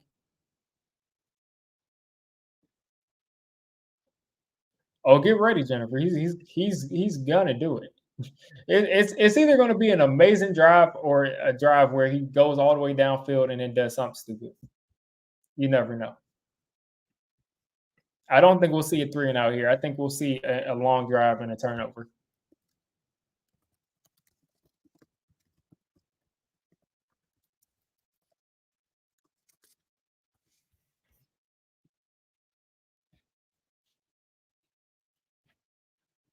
Like I said, I just want this thing to be watchable. That's it. That's just it. I just want it to be watchable. I want to have fun. Like I said this a couple of months ago. I'm like, football is an entertainment. Like it's a game. It's literally a game that people are watching, that people are like watching on their TVs. Like this is not as important as like is a lot of things in our life. Like just think about it. Like football is not more important than a lot of things. So the outcome is we would like the outcome to be something, but at the end of the day, it's not as important as you would think. So we're really watching this because it's entertaining. So when it starts to not be entertaining, you start to question why you're watching. You start to question why you're watching it when it's not entertaining. So that's what I'm saying. Let's just make it entertaining. Like let's see like Malik Neighbors catch the ball, run around. Let's see Tyrone Tracy continue to run the ball. Let's see Daniel Jones do it. Like let's see some good plays so we can say like, oh, did you see this play? Like, did you see this play that this person made it? Did you just like we can actually talk about fun things that we saw watching the game instead of it being like medicine where it's like sit in front of the TV and like watch your team the entire time and fall asleep and say you watched it. The last fun game with Seattle. Yeah, yeah. And I mean, We should have blown Seattle out. That should have been like one of our fun times of the season where we really had a good time. But we found a way to keep them in the game.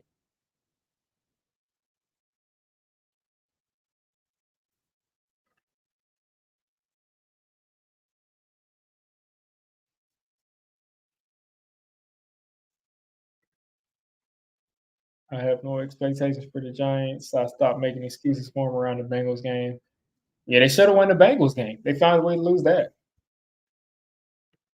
Don't know how they do. I don't know how they did that. They also had some bad calls.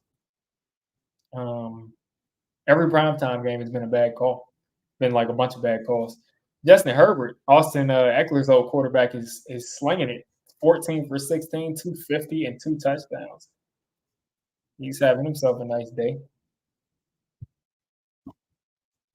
Daniel Jones with a play action.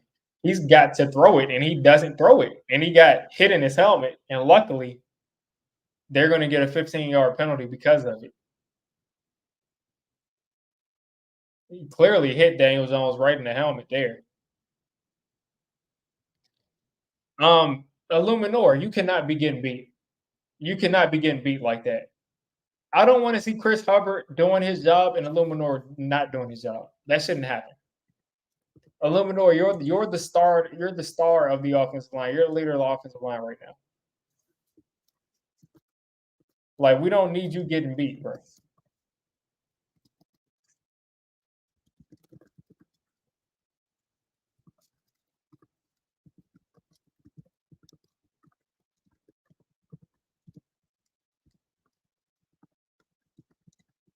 All right, sticking to the run, and it's going nowhere.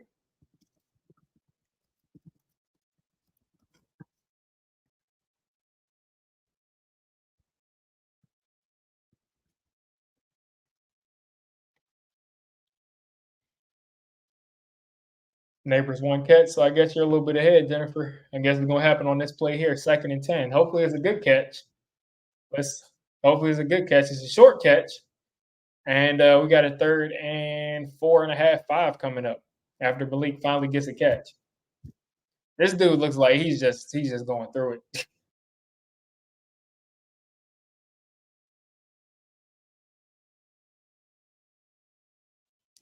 We're gonna need to go back to Leak or Slayton here on this 3rd down because you know when it goes to Wandale Robinson, it's never a first down. It's just 3 yards. All right, let's see. They're picking it up. Malik Neighbors is going to be short. Wow, that's not fun at all. Malik Neighbors is short right there, and they're doing Malik Neighbors celebration. Malik didn't get enough depth right there.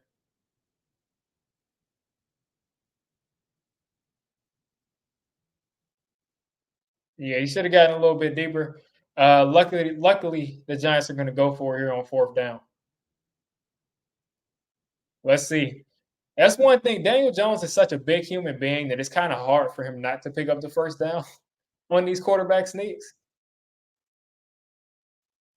Like, luckily, we got a guy that's that big, so it's kind of difficult for him not to pick up this first down. One because he's 6'4", so he's gonna fall forward for some, and then he's like 230.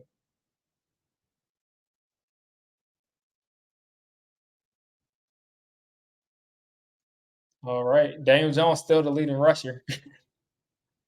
Malik Neighbors in motion. It looks like they want to get him involved this drive. Play action there. DJ's got time, and we got Leak who had to. Oh my gosh, Leak had to stop for it, and then he almost fumbled the ball. He almost fumbled the ball that time.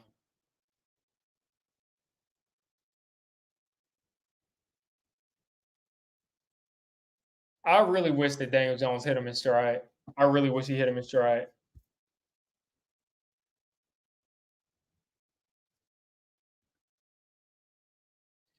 All right, Daniel Jones up to 25 passing yards now. Giants are going to go back to the run now, most likely.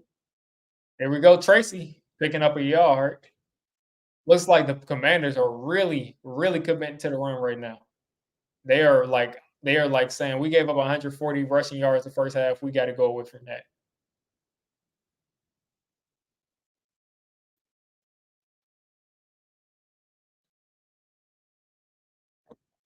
Let's see, 2nd and 9.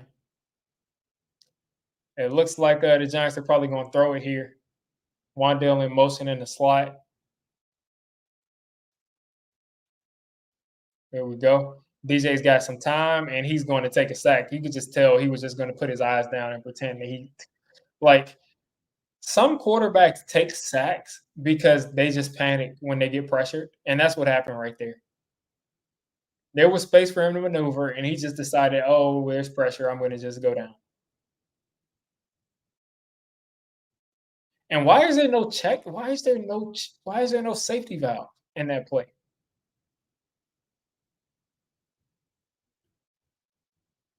Like, why is there no safety valve here? 3rd and 13 there.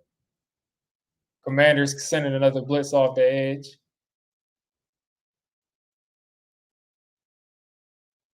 And Slayton is going to be a yard short of a first down. Giants got to go for it. Got to go for it. Got to go for it here on 4th and 1. Both teams are just going for it every 4th and 1, and it makes sense to do it. That is a nice throw and nice catch by Darius Slayton. Nice throw and nice catch. So this is 4th and 2, not 4th and 1. So it looked like a like a long one, but it's actually a 4th and 2. Let's see. Commanders trying to get set. Giants snapping it. DJ's got to get rid of it, and Malik Neighbors caught that and then got pushed back. And they're going to give him forward progress. Thank God they're giving him forward progress because he should never have run backwards.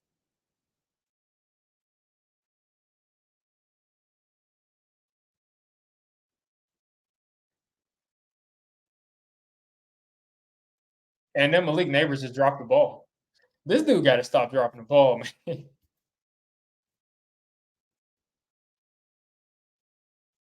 Waiting for a 50-50 ball to Neighbors. Who knows?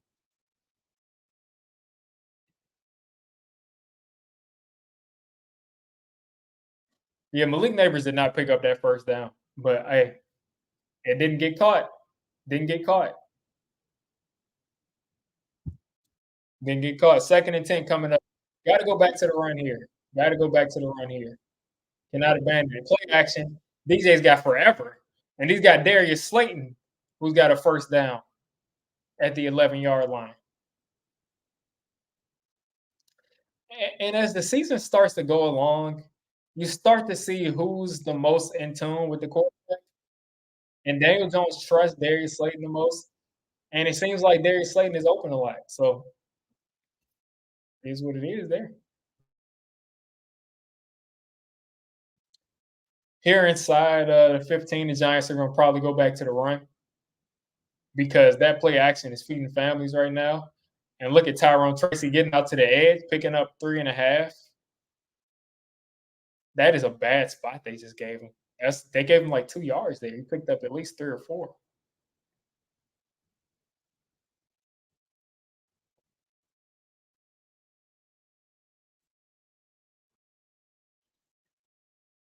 All right, 2nd and 7 coming up. If I'm the Giants, I go back to the run again.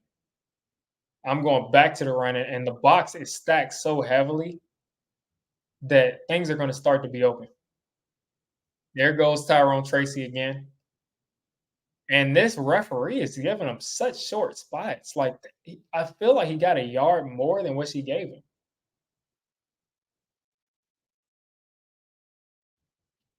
Not sure what happened right there, but it looked like he got a yard more than what he got, what they ended up giving him. But it's a 3rd and 5 coming up nonetheless. Other than that, it would have been a 3rd and 4. So this is going to be an end zone shot. Empty set here. Chris Hubbard is going to have to block. Theo Johnson is more than likely going to chip.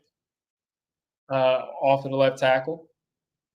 Another run up the middle, and Tyrone Tracy is a yard short.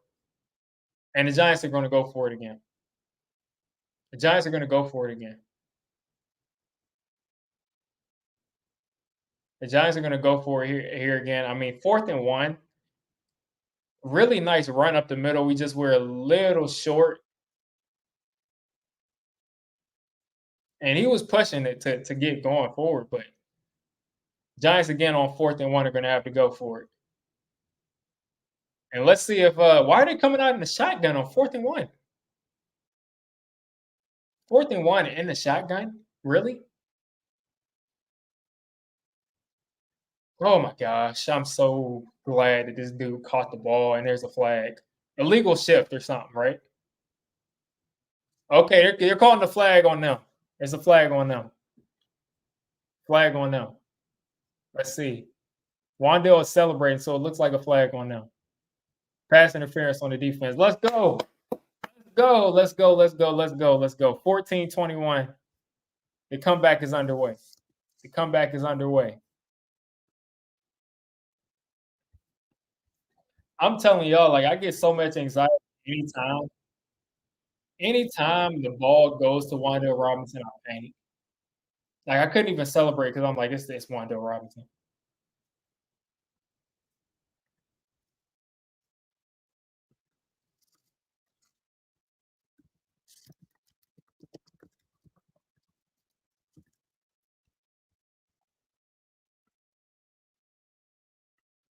Whew, man.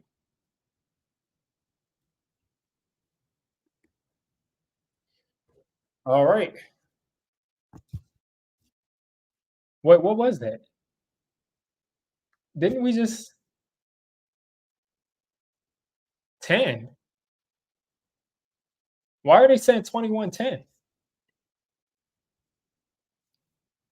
What do you wait. Did they just call did they just say that we didn't what just happened right there? They just called that on us? That wasn't on the defense? I just oh my god. Oh my gosh. So that wasn't on the defense. They called okay, so it's 21-10. Wandale was smiling so hard, and I can't really hear the audio that well, that I thought that that was, like, the extra point that we just kicked. I thought that was the extra point that we just kicked. So I thought that penalty was on the defense the way that Wandale was celebrating. I could have sworn I heard the referee say pass interference on the defense. I could have sworn that I saw that. So, I mean, I could have sworn I heard them say defense, but I guess I'm wrong.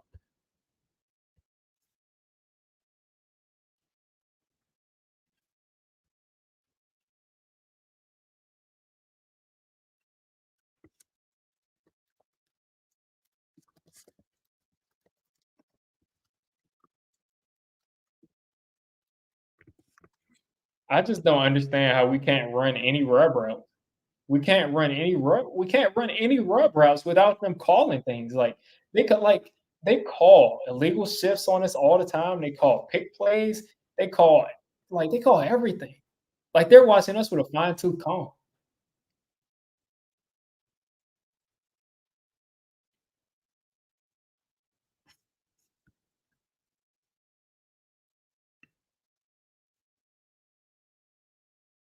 That is not pass interference.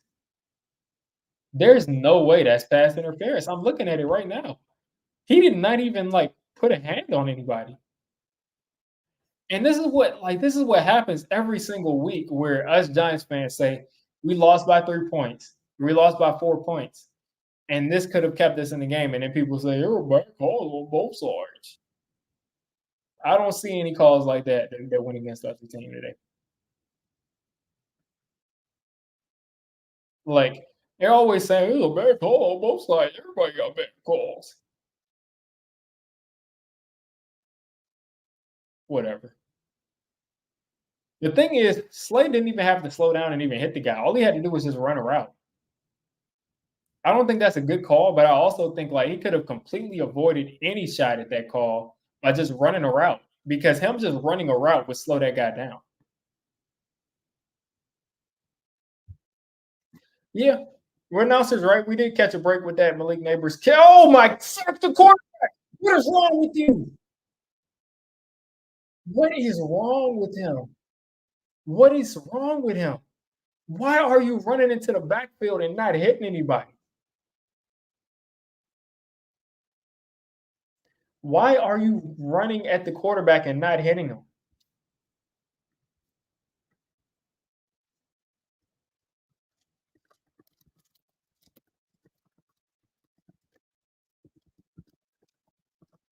Why run at the quarterback and not hit him, man?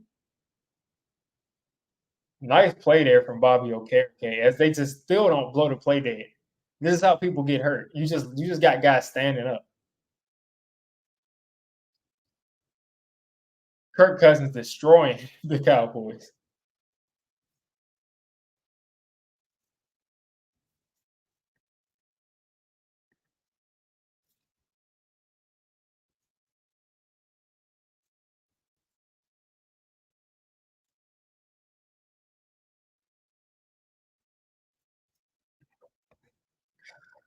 2nd and 9 here. Jaden Daniels hitting Noah Brown, a guy that annoys me the most. Like this guy is not as good as Jaden Daniels is making him look. And this is what I mean when I say quarterbacks make everything better because Noah Brown would not be in our top three wide receivers. He wouldn't even be the he'd be number four. But he's their number two wide receiver, and he is cooking our secondary. He's cooking them. 3rd and 1 here. The Washington Commanders are going to go bully ball. Oh, look at! I thought that was a run because Brian Burns blew that up. I was about to say.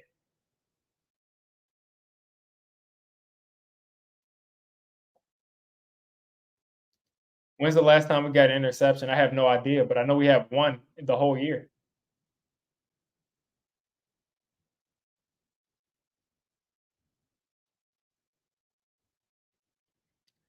The Commanders, with absolutely no effort, are inside the 35.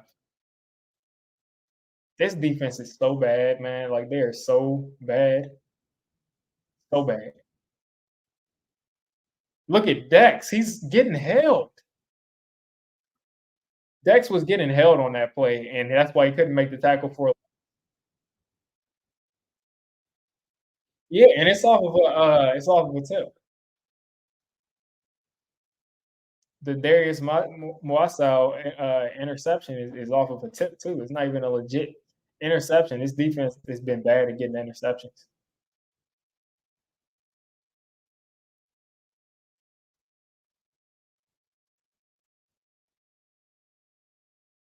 Run play, and they're picking up another first down. Commanders down at the 20 or 19.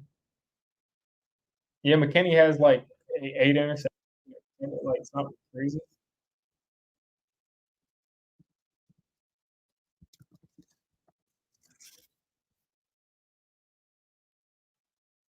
Let's see, I think he's got eight. He's got six, but I think he has something. I don't know. But he's got more interceptions than us. Tell you that much. Can y'all get a rush on this guy? Dumped off to Austin Eckler. Michael McFadden actually makes a tackle. Actually makes a tackle. That flag touchdown cost us the game. Yeah.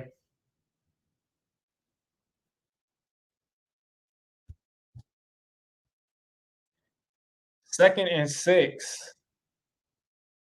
Washington has been horrible in the red zone this year, but today they're 3 for 3.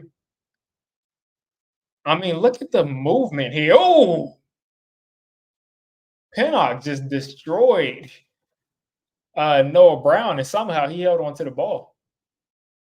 I have no idea how he did that. I have no idea how he did that. And I don't even know where Pinnock came from. Okay, he came from across the field and just lit him up. So it's going to be a 3rd and 4 as Noah Brown had to come off the field. Drew Phillips in the slot. Mike McFadden looked like he's manned up on the running back. Jaden Daniels should be getting sacked by now, and they're so scared of this guy taking off that they won't really rush him.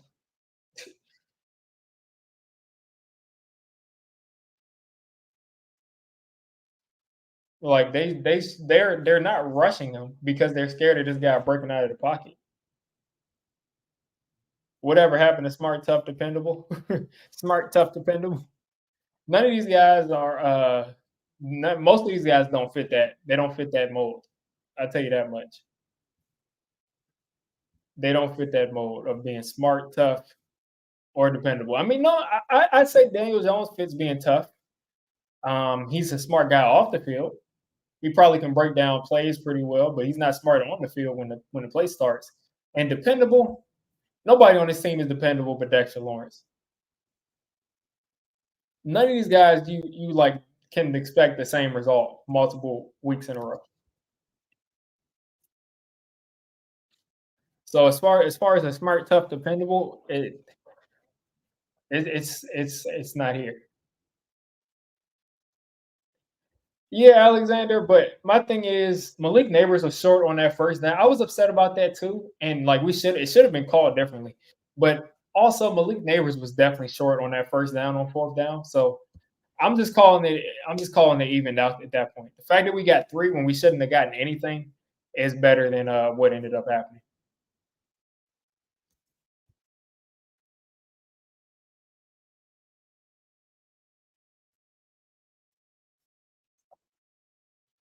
But yeah, I mean, we shouldn't have gotten that call against us. But again, at the same time, like I can't be mad because we clearly didn't pick up that first down, and they gave it to us.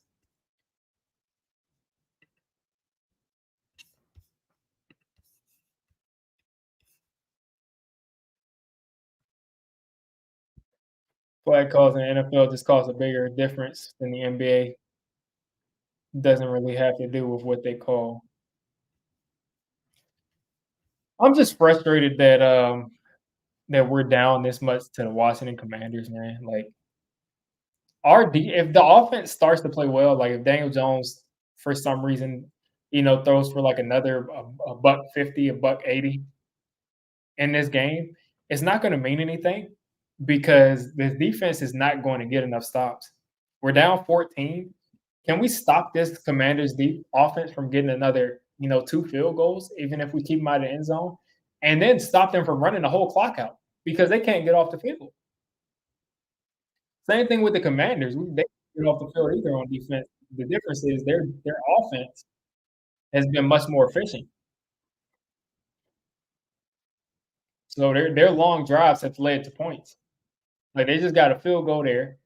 Um, we've got a turnover, and then our defense just couldn't get off the field earlier on.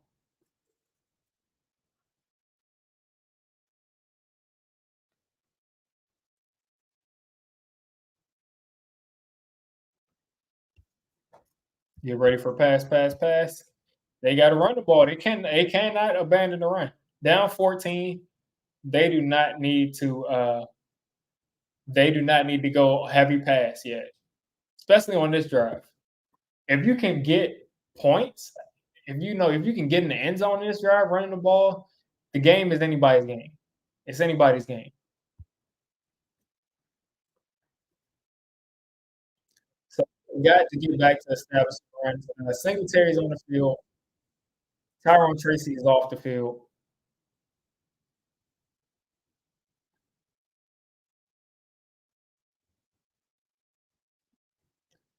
Mark Sanchez is talking about desperation. A 14-point game heading into the fourth quarter is not close to desperation yet.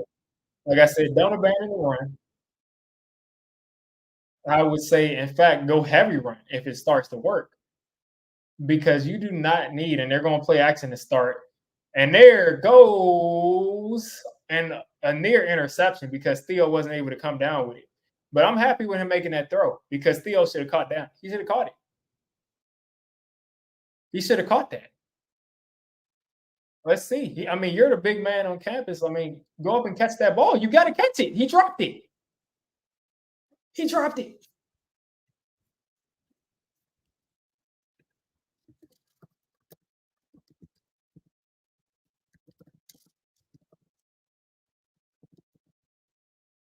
Like he dropped it, man. Like just wasted opportunities all over the field. We got drops, we got missed throws, we got fumbles, we got everybody doing their part to make sure that the New York Football Giants don't get back into the game. Like catch the ball, catch the ball. It hit both of it hit him like in the bread bat, like as well as you can do it.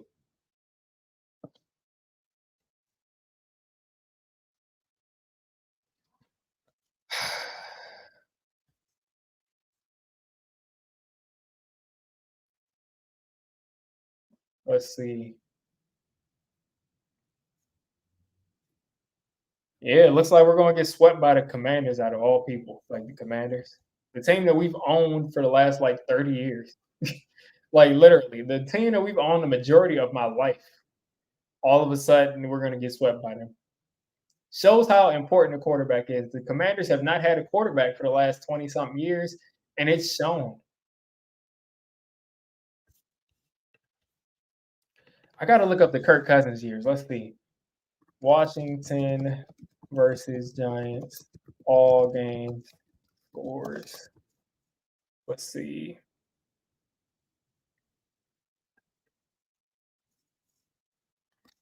Let's see. Let's see. Let's see.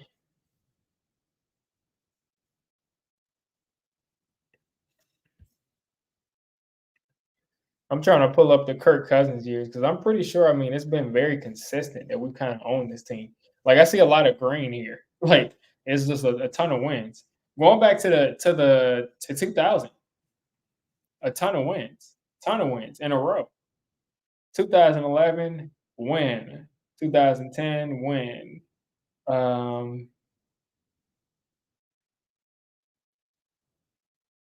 let's see. 2009, win, win, win. 2008, win, win. 2007, loss, and then a win. And in 2006, another sweep. Like, we have owned this team. Looks like we swept Kirk Cousins. It looks like we swept Kirk Cousins. When was he the quarterback there? What, 2014, 2015? I know we beat them in at the beginning of 2015. In the second game, we lost. In the first game of the next season, let's see. Yeah. Next season, we got I can't. This is so weird to read here. They got this stuff out of order, but essentially, the majority of the last couple games we've played them, and then when I say the last couple games, I mean the last 20 years or 25 years, we have won. And something I can pull out quickly is as far as sweeps go, they swept us twice in the last 25 years. They swept us twice in the last 25 years. 3rd and 9 coming up. Giants have to be aggressive here. DJ's got time. He's got to throw it, and he does. And Wan'Dale Robinson finally picks up a first down on 3rd and long. Golf clap. Golf clap.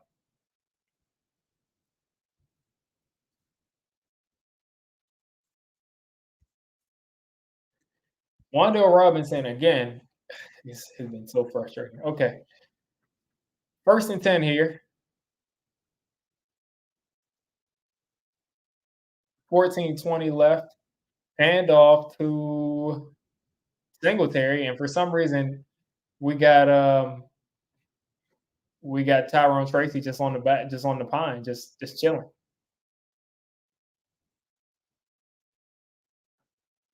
Like we just got Singletary just on the field while Tyrone Tracy just chilling over there, and they're bringing Tyrone Tracy back in now. And this is clearly a two-back rotation. Like Eric Gray is an afterthought at this point. They bring in Eric Gray to throw him a screen. Play action. DJ's got time and caught by Malik Neighbors. Thank you for giving my fantasy team a little help. Look at Malik Neighbors. What are you doing, man? Like that was a long celebration. That was way too long of a celebration. Like this dude is out there doing Tai Chi after the first down.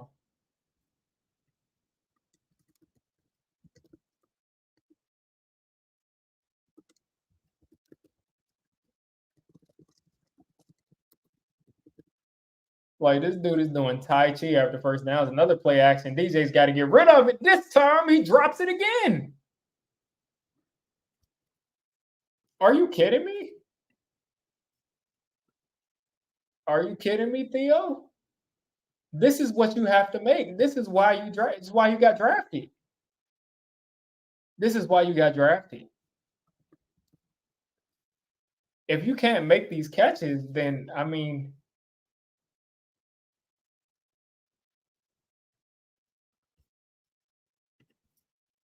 you got to catch that, man. Like you got to catch that.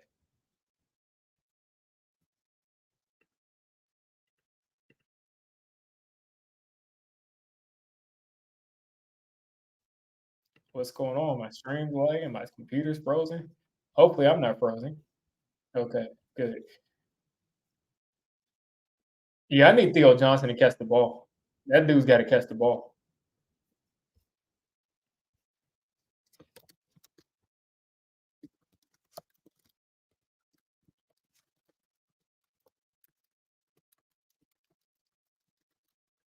Like that's two drops. That's like 40 yards, 45 yards left on the field. Yeah, they've clearly become the Washington because they clearly have become the Washington. And it's like I've been able to laugh at these guys for so long, and I won't be able to do that with Jaden Daniels at quarterback. And I'm not going to root against Jaden Daniels to just fall off because, like, he's my college quarterback. I just don't know. I just don't see an avenue where the Commanders are a joke again. Like, I just don't see a situation where they're a joke again. I can see us going back to winning against them, but we need a new quarterback because Daniel Jones is not going to just go out and just beat Jaden Daniels every year. That's not going to happen.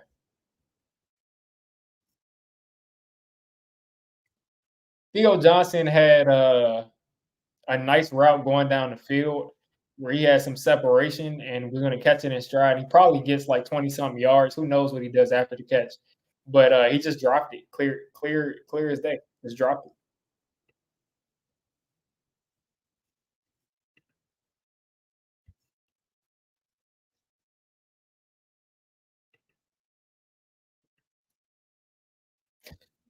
Like I'm sure the referee was like heated when he's like asking Malik Neighbors for the ball, and he's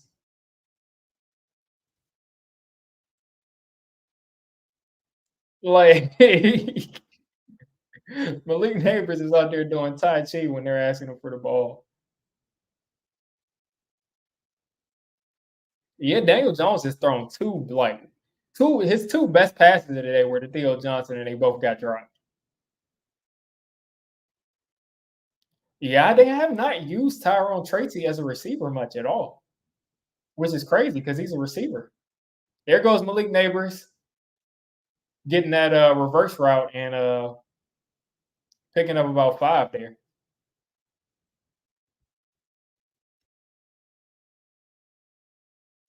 And that's a catch. That's gonna help my PPR.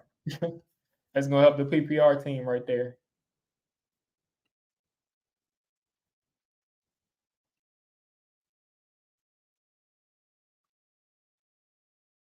All right. Somebody was off sides, but let's not trip. Whoa, whoa! Did Malik catch that? There's a flag on the field too. I don't know what Malik is laughing at, but there's a flag on the field. It looks like we're gonna get this first down because St. Juice was acting a fool. Malik Neighbors at 10 and a half fantasy points. And he's at 45 yards, which, like I said, if he continues to have games just like he's doing today, he's going to get to 1,000 yards. Because I'm like, what is going on? Like the dude is all over Malik Neighbors before the ball even got there.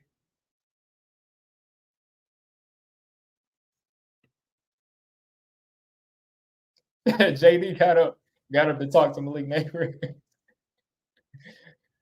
All right. Empty set here for DJ. And easy, immediate throw. Please, DJ, go get that block. And Malik Neighbors makes a horrible decision by trying to reverse field. Malik Neighbors, Malik Neighbor, Jaden Daniels saw Malik Neighbors trying to reverse field, and he's trash talking him.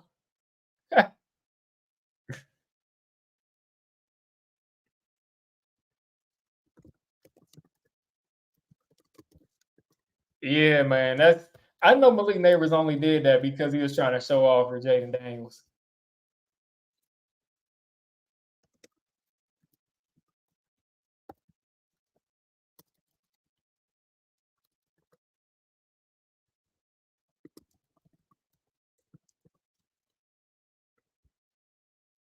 Like I feel like he only did that because he was trying to show off.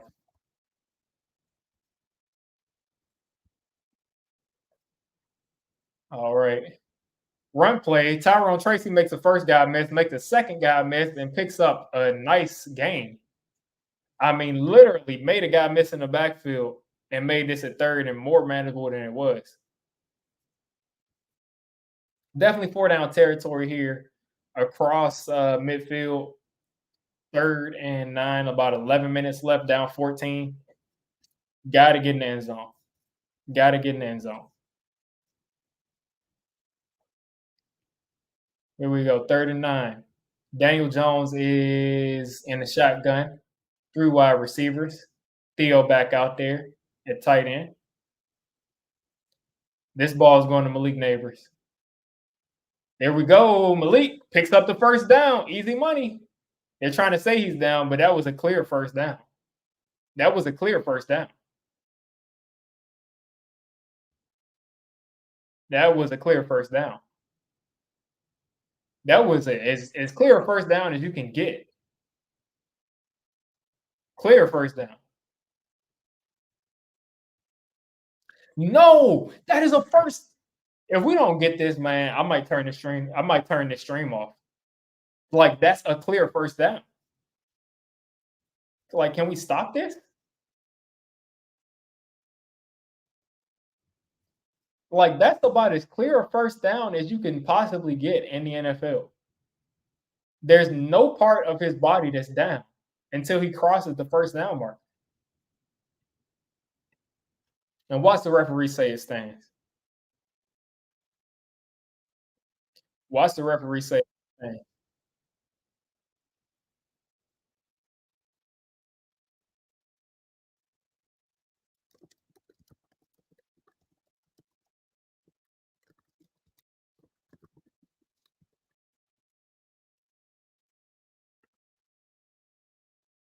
Russ pushing us down all year. I already know the referees are going to say it stands. When it's clear as day, he got the first down. Like, and on the initial watch, he clearly picked up the first down.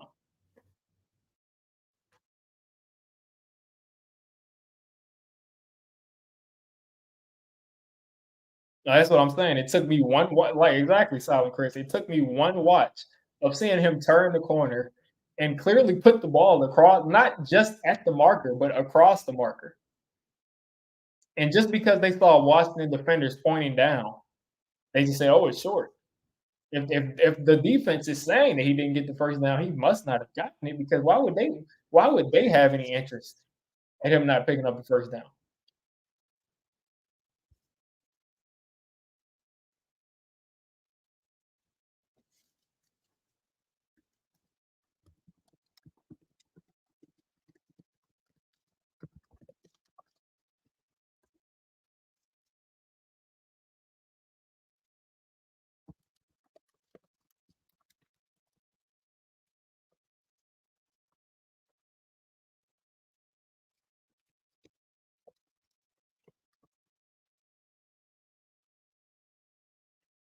Like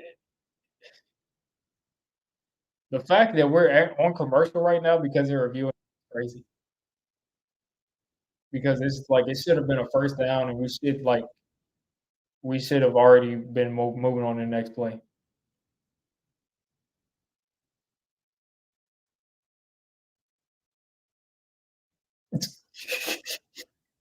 Remember they didn't have a goal line camera, yeah. I mean, the officiating in this league is just laughable. Challenge is successful. Okay. All right. There we go. So they didn't screw us over.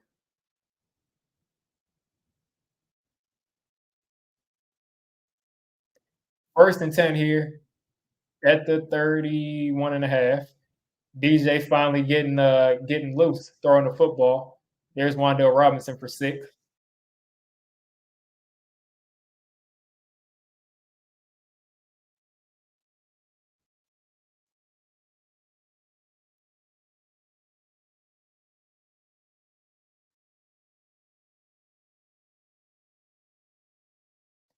Malik Neighbors and Jaden Daniels are back. And it's hilarious. Second and 4. Woo!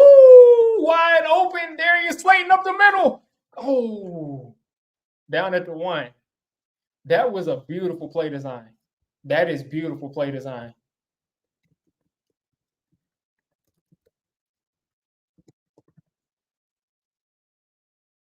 Dable is a monster. Dable's a monster. That was beautiful.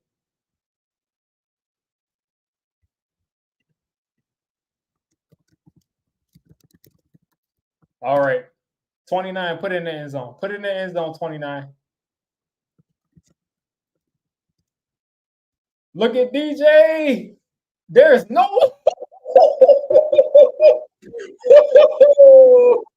Yeah. Yeah. Yeah.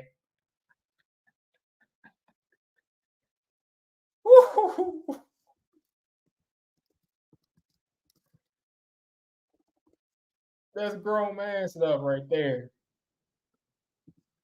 That's grown man stuff right there.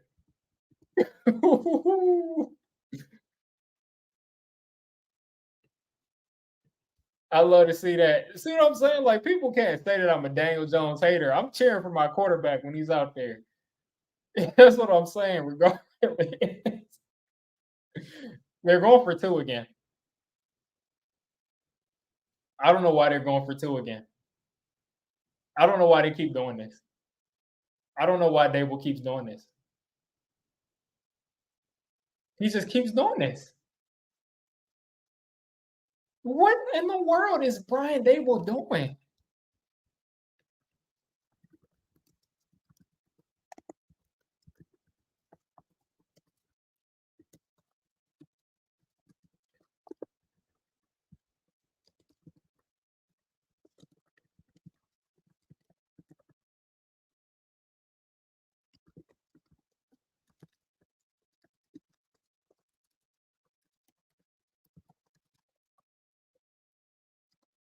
Like you're building up momentum. He did the same thing 2 weeks ago. You're building up momentum, and you go for 2 when you have all of the momentum. And when you don't get it, guess what that does? Like, you're literally destroying your team's momentum by going for 2 there. It makes no sense to go for 2 there.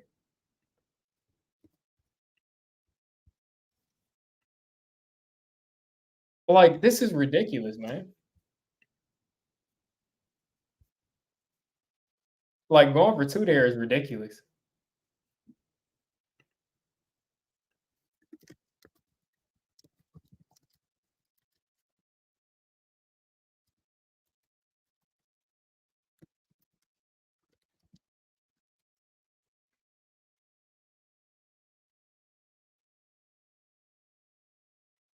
And then Daniel Jones, like, he's he's, like, running, and it's like he's trying to get a first down. Like, what is he doing? Just throw the ball up, isn't it? Like, who cares if you throw an interception?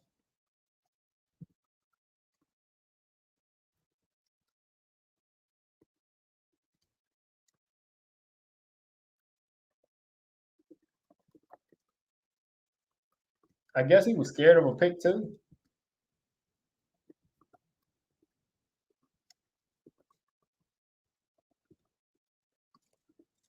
But I just don't understand going for 2 there, man. Like, it just kills all the momentum. He did that against Cincinnati where you're coming back, you're doing something, you're coming back, and then all of a sudden it's like you have to go for 2.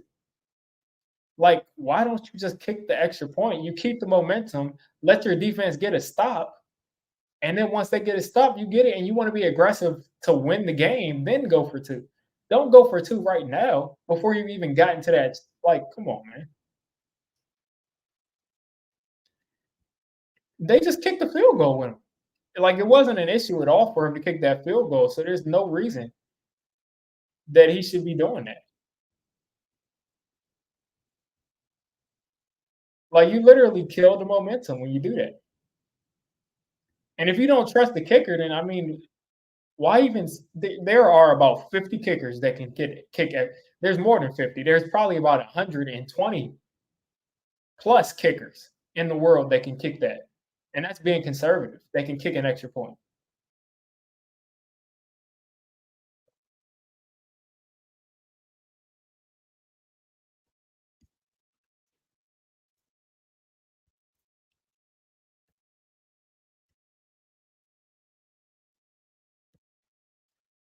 First and 10, JD handing it off.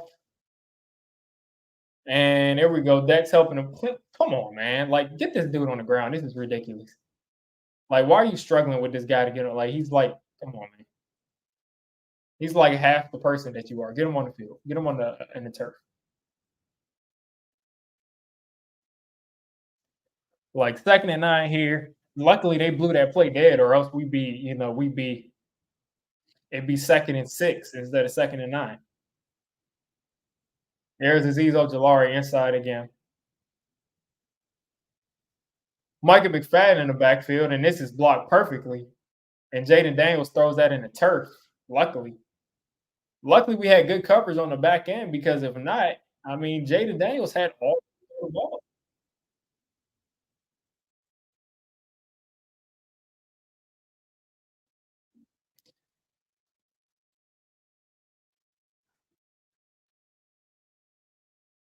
3rd and long. Let's see if the Giants defense can finally get a sack here on 3rd and 9. Dex is dog walking the guy, and you got a guy wide open. And Austin Eckler is still running. Like, this is like in my prime where I would just turn off the TV. This is where I would just turn off the TV.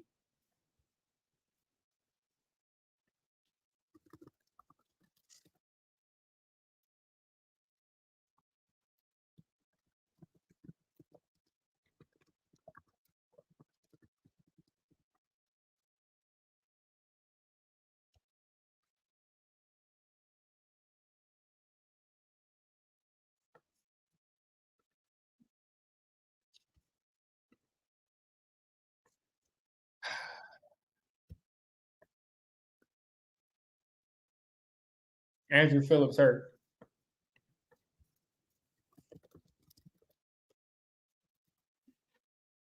Like, this team is so frustrating, man. Like, this defense continues to be an embarrassment.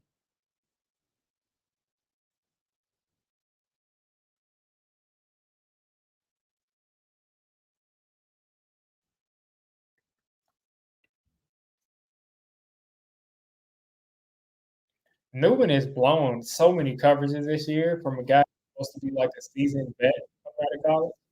Like, they just talked about how he wouldn't be a guy to do coverages. He wouldn't be in the wrong spot. You can trust him to do this. You can trust him to play. He's blown a lot of coverages. He's had a lot of issues, being in the wrong spot, and he's a rookie, which is fine. But it's just what he was sold as coming out, and he's clearly not been. So again, that's a big momentum killer right there. I mean, the Giants defense is stepping it up here on 1st and 2nd down all game.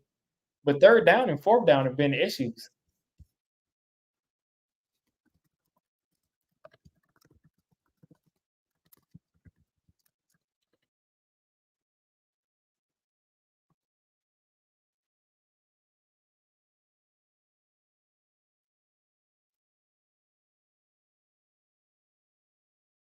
second and 9 here, and we got way too much space here in the middle of the field. Like defense is about to blow this game. They're about to blow this game.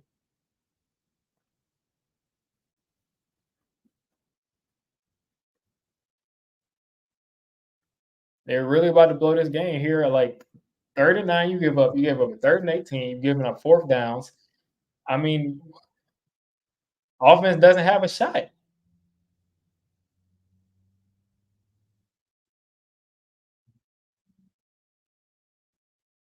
Like already in field goal range, like, offense doesn't have a shot. And of course, they're picking up a first down, and that's probably ball game. That third and 9 here was for the game. That third and 9, like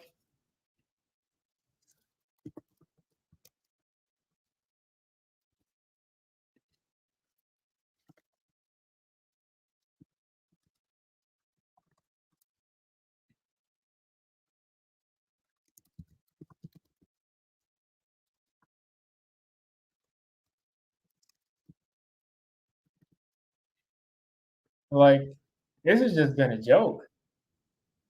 They're just running the clock out. Like, look at it. Look at it. Like this is just bullying this defense, just running them out of the building.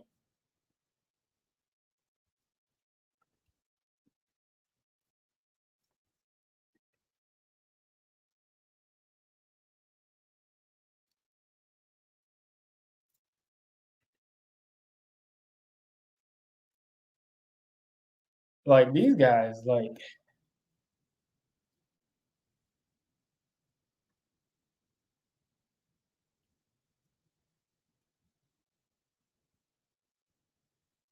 unless they get a turnover here, this is ball game. And of course, they're going to start. Of course, the defense is going to step up and make them run some clock here. Like, of course, they're going to just make the defense. Of course, the defense is going to all of a sudden step up and make them run some clock. Of course,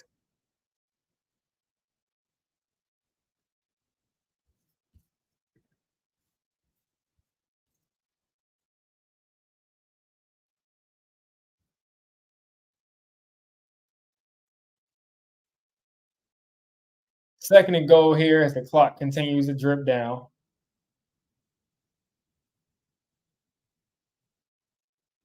As the Giants defense is just folding and guys are getting bowled over. And like I said, of course, the defense is going to step up here, run about 2 minutes more off the clock, and still give up a touchdown.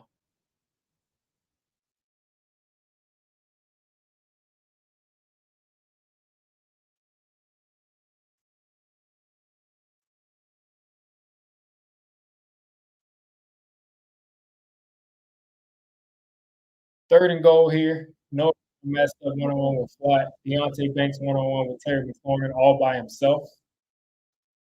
JD's trying to look where to go. He's throwing it away. There we go. So the Giants defense looks like they're gonna stop. See if they go for it.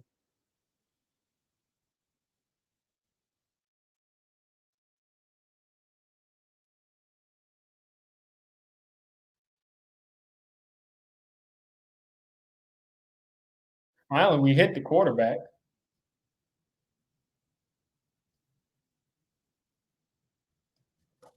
All right, so Washington with the biggest kick of the game. If they, for some reason, mess this up, then that will be huge for us. But I guarantee they're going to put this through.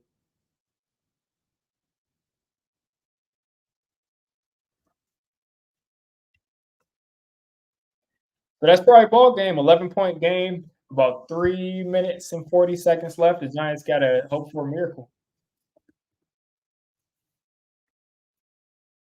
Let's see if the Giants can be a better team than they've been before. If they can get to 20 points or not.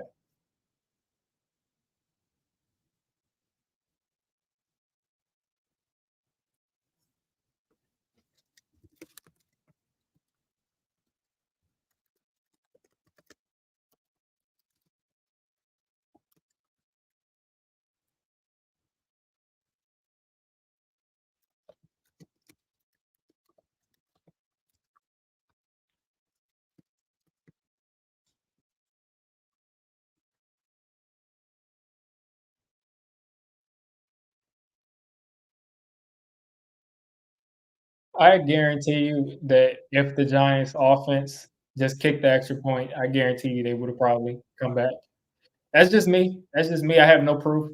But I really feel like if you allow your defense to just go out there and have a shot and not have the pressure of we absolutely have to hold them out of everything, I really feel like you just go for it. If you just kick the extra point there, I feel like the momentum is still heavily in our favor.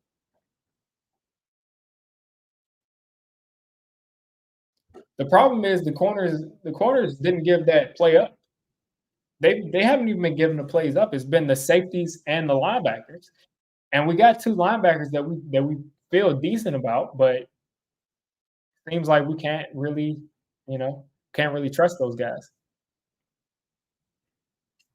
And then the safety, um, Newman, he's been kind of having a lot of issues. So, is he a guy that you replace? Is he a guy that he's played like a fourth or fifth round player? To be honest with you, he looked really great in the preseason, but he's played like a fourth or fifth round safety. And again, he's a guy that's already 23. Um, we'll see. Yeah, I have no idea why we're going for two there. I really think that that killed the momentum.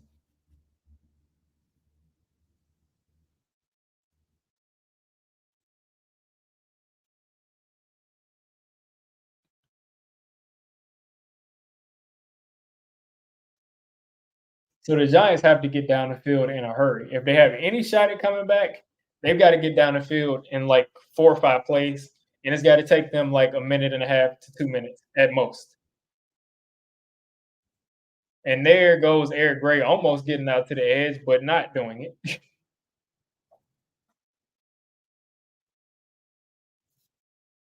I need Malik Neighbors to get some garbage time points here.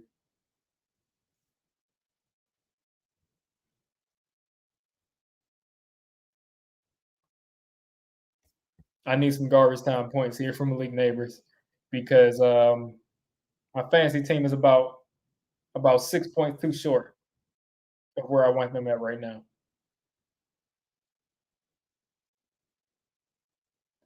All right, 11 personnel here. DJ taking a shot, and it looks like that's the Malik Neighbors. It was a very poorly thrown ball. He could have just caught that and turned around, but he had to airmail the ball to make him jump to catch it. 3:25 left. Giants got to get some chunks here. Got to get some chunks here. Theo Johnson this time catches it and is going to go down at the 50. This Giants got to hurry up. Got to hurry up. Got to hurry up. 3:13, 3:12, 3:11, 3:10, 3:09. Got to hurry up. Got to get in the end zone before the clock strikes 2:15, 2:20, something like that. And Daniel Jones puts it in a ball. What is Darius Slayton doing? What is Darius Slayton doing?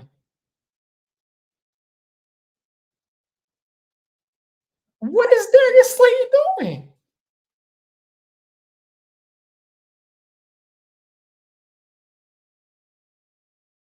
Look at Darius Slayton. He starts. What are you doing?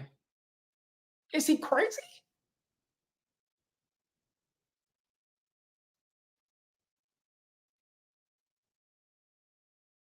What in the world is Slayton doing?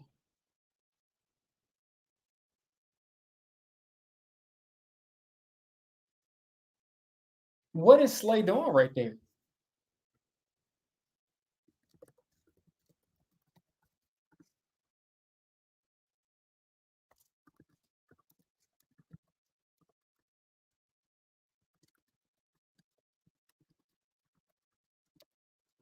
Like he should have scored there. I don't understand why he just picked up the ball and looked around. What is wrong? Did he just get like what kind of concussion does Darius Slayton have?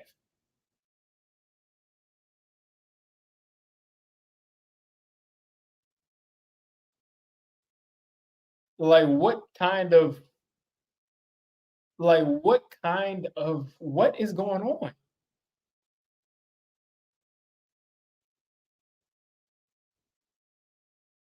Like, pick up the ball and run into the end zone. Oh my god. Oh my god. Oh my gosh. I don't only on the Giants would you just pick up the ball and stand there.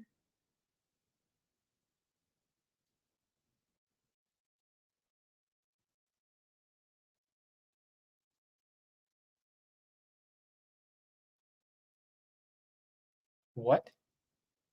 So what does that mean, ref?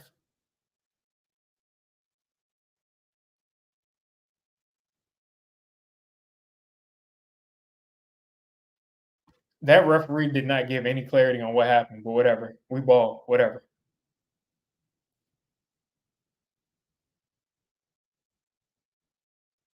Okay, so the defensive pass interference is going to be enforced. Thank you for clarifying it because we don't know what you're talking about. Like we don't know what you're talking about, ref. Like, are you getting paid for this or not? Like he's like basically like we're going to just keep it moving and we're not going to explain it. So he had to come back. Cool. So if Slay kept running, it wouldn't have been a touchdown. Essentially, is what he's saying.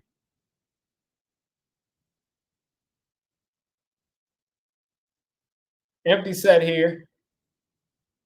Great pass throw, and DJ airmails that ball. Didn't really airmail it, but when you're throwing to Wandale Robinson, you gotta aim low, as they say. You gotta.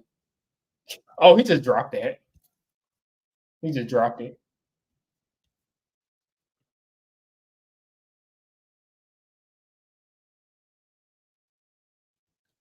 I'm telling you, this team, man, is like nuts. I just can't do it. I don't understand what's going on with them.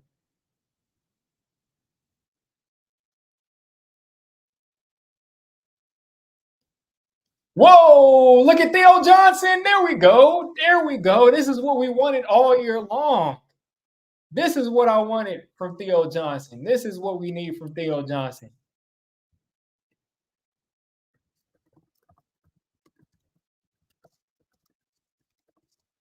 This is what we need from Theo Johnson. Straight down the seam, destroy the cover two. Right past Bobby Wagner, in between the safeties. That's the seam killer. That's the seam that we need. Thank you. Thank you. That makes up for it. That makes up for it.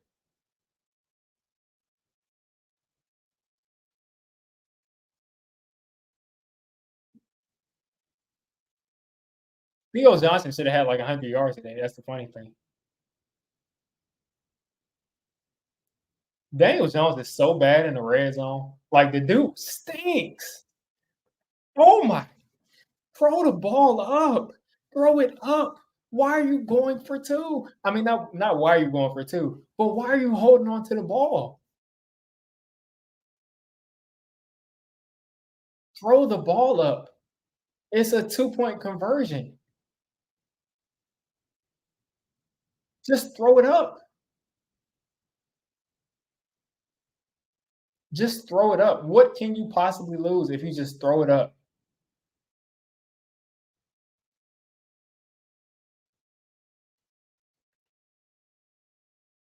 5-point game.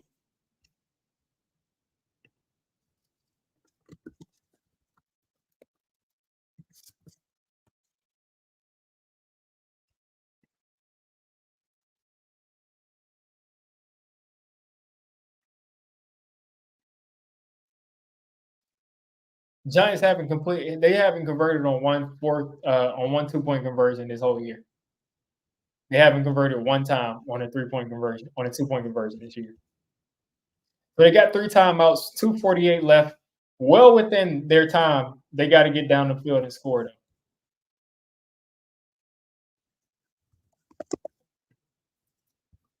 So they got to force a 3-and-out. Got to force a 3-and-out. No, it's bad coaching, definitely. It's bad coaching from the fact that he only had three receivers out there. But my thing is throw the ball up. Now I know you're saying like, what if they intercept it? and return it. But my thing is to take a sack on a 2-point conversion, you're not living to play another down, especially in a situation where you need the two. Like why not throw it up in Malik Neighbors' direction and just say, like maybe he catches like a ridiculous catch. That's better than taking a sack there.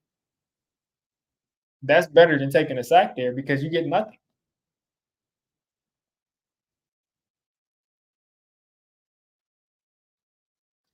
And for some reason, Brian Dable didn't take a timeout. He's going to save his timeouts for. Yeah, I guess Dable is trying to save the timeouts until after the 2-point conversion. I mean, a 2-minute warning because they can only run what 14 seconds.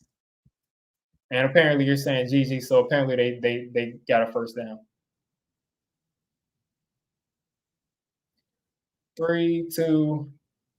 Yep, Jaden Daniels has got time, and he's going to hit a wide open guy. I bet that's ball game. If they kick a field goal here, if we for some reason, uh, I just have to see what's going on with this defense and why so many people look. The common denominator is Tyler Nubin is in the area again.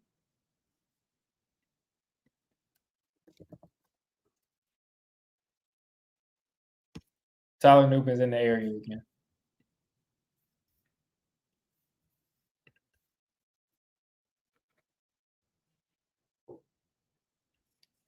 I think Tyler blew another coverage. I think he blew another coverage. It's he's been doing it all year long. And like I said, he was sold as like a heady player that knows everything going on the field. Is always in the right spot, and he has not looked good. As far as just knowing where he's supposed to be, he hasn't looked good, and that's not good. I mean, we are 9, 10 games in, and you're still making the same mistakes, if not more, than you were earlier on in the season.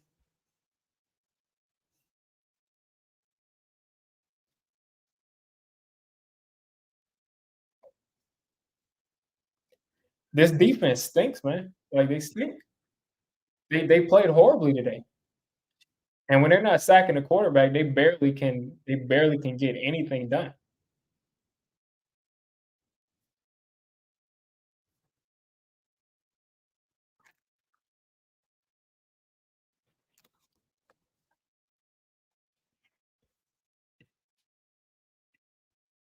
Play call first half was awful, but nobody cares about Dable's proven offense.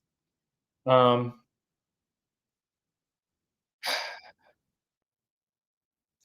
it's just so annoying watching this team. Like whenever we need somebody on a certain element of this team to step up, they always fail us. When we need Dable to be competent and do some good things, he doesn't. When we need Daniel Jones to show up, he doesn't. When we need the defense to show up because Daniel Jones is playing well, they don't show up. When we need Malik Neighbors, one of our best players, to catch the ball, he drops the ball. Like when we need a supporting player like Theo Johnson to catch the ball, he drops the ball, even though he came back and caught that. You get what I'm saying? When guys need to make plays or do things that coaches are supposed to do,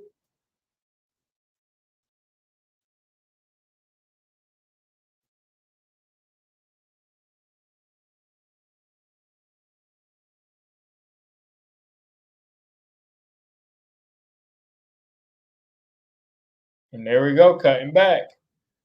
And that's a horse collar. They're going to go forward 15 more. You need to let them score. I mean, at that point, I mean, well, you can't let them score, but if for some reason they kick a field goal, you have that, but at a 2-point conversion, but this game is over.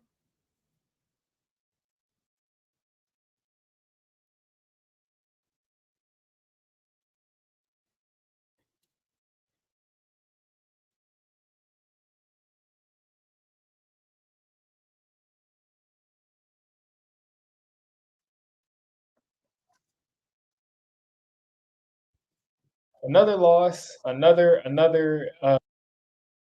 mean, another loss that we should have played better.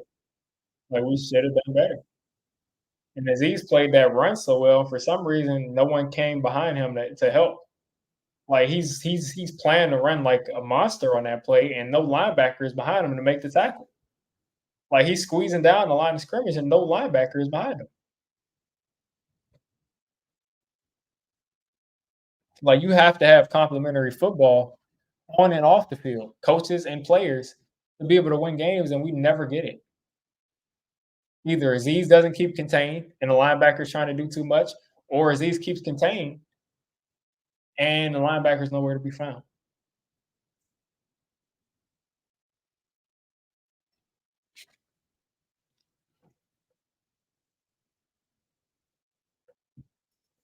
Yeah, we can't put 3 phases in the game. We can't put 4 phases in the game because the coaching is inconsistent. And maybe the coaching is inconsistent because he doesn't believe in the quarterback, but nonetheless, it's inconsistent.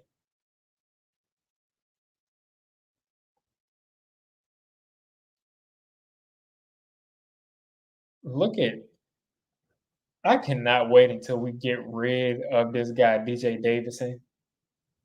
I can't wait until DJ Davison has to like not play anymore because consistently I see DJ Davison getting run into and pushed.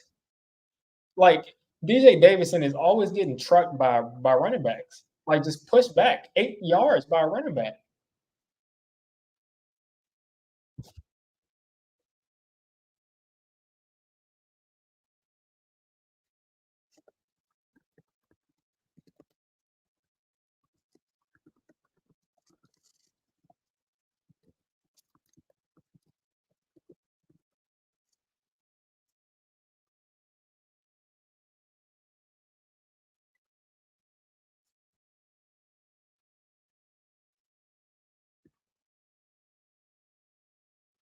And there we go. He's a yard out.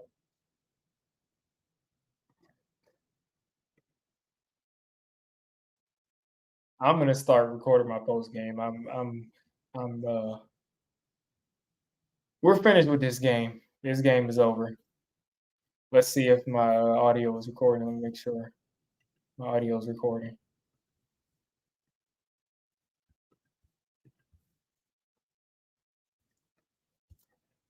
All right, let's see. Listen, I don't know what the final score is going to be because the game is still on.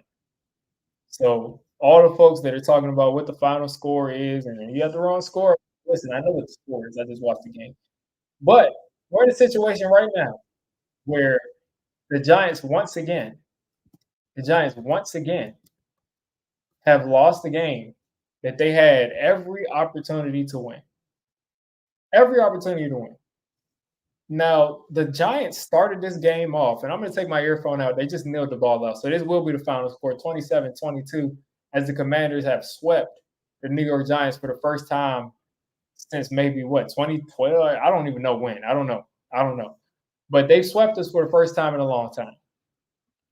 And man, let's pull up some of these stats. Let's pull up some of these stats. Jaden Daniels, 15 for 22, just chilling back there. 128 quarterback rating, just chilling. 15 for 22, 208 yards and 2 touchdowns.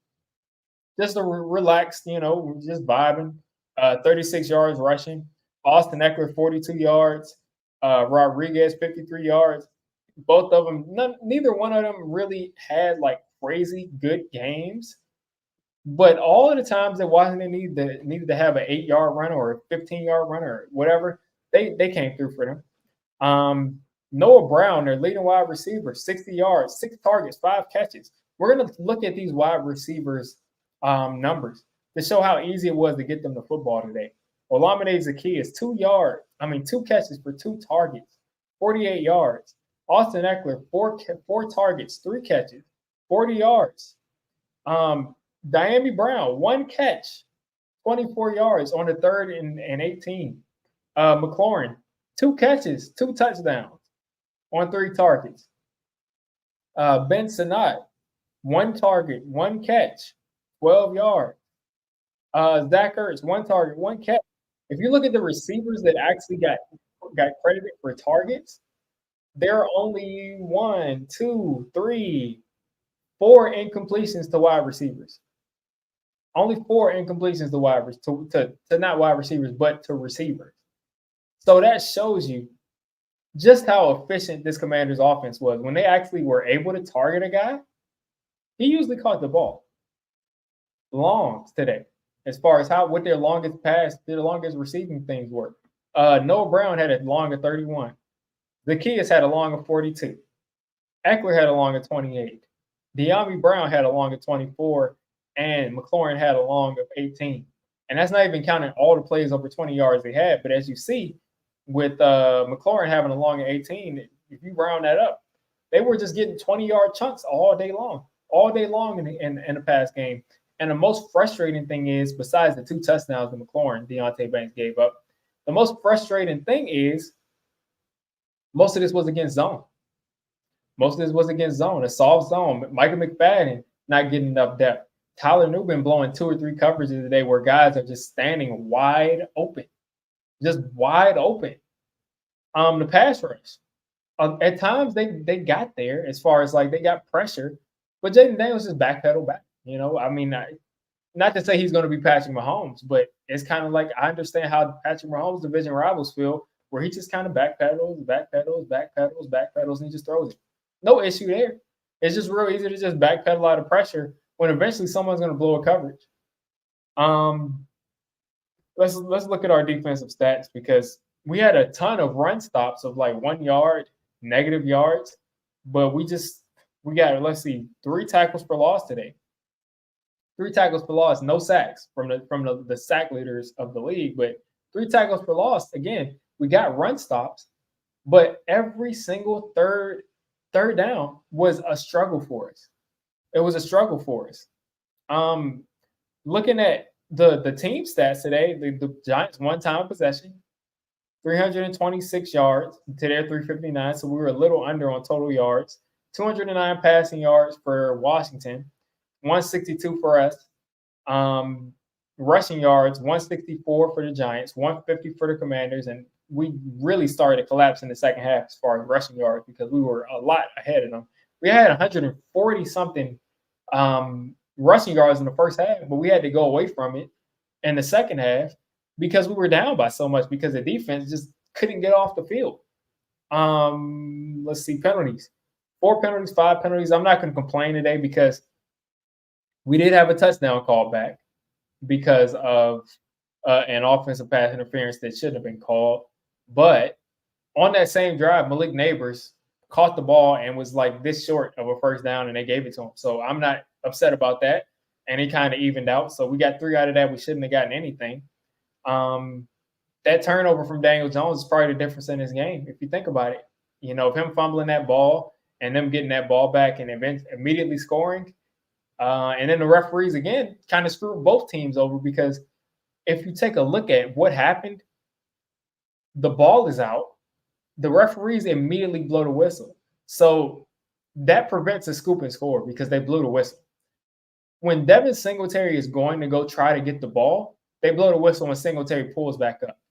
So we didn't get a chance to try to get the ball back. And also, if Washington was able to pick that ball up and return it, they weren't able to get a touchdown out of that play because the referees just blew the whole thing by blowing that play dead and then going back against their word and saying, oh, it was actually a fumble when they actually got it. So just bad refereeing there on both sides. So I'm not going to complain about the refs today.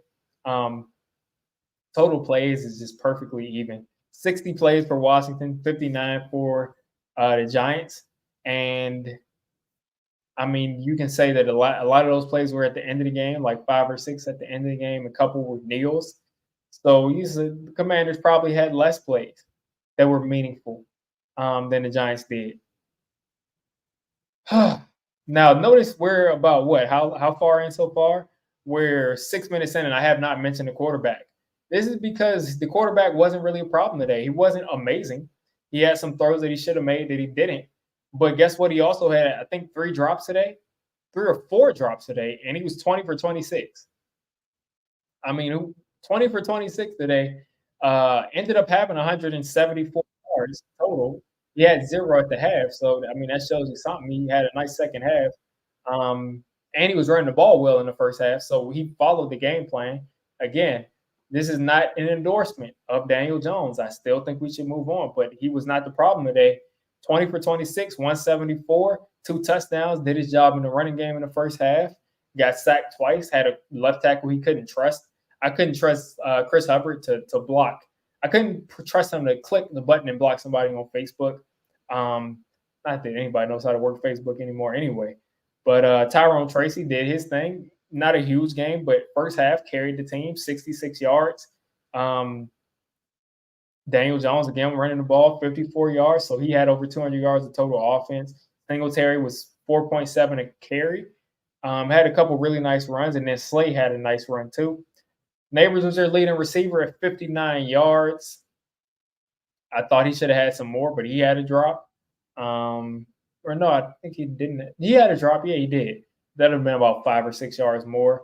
11 targets, 9 catches. He's still well on pace for 1,000 yards if he keeps having 40, 50-yard games. The 100-plus yard games are going to come back soon.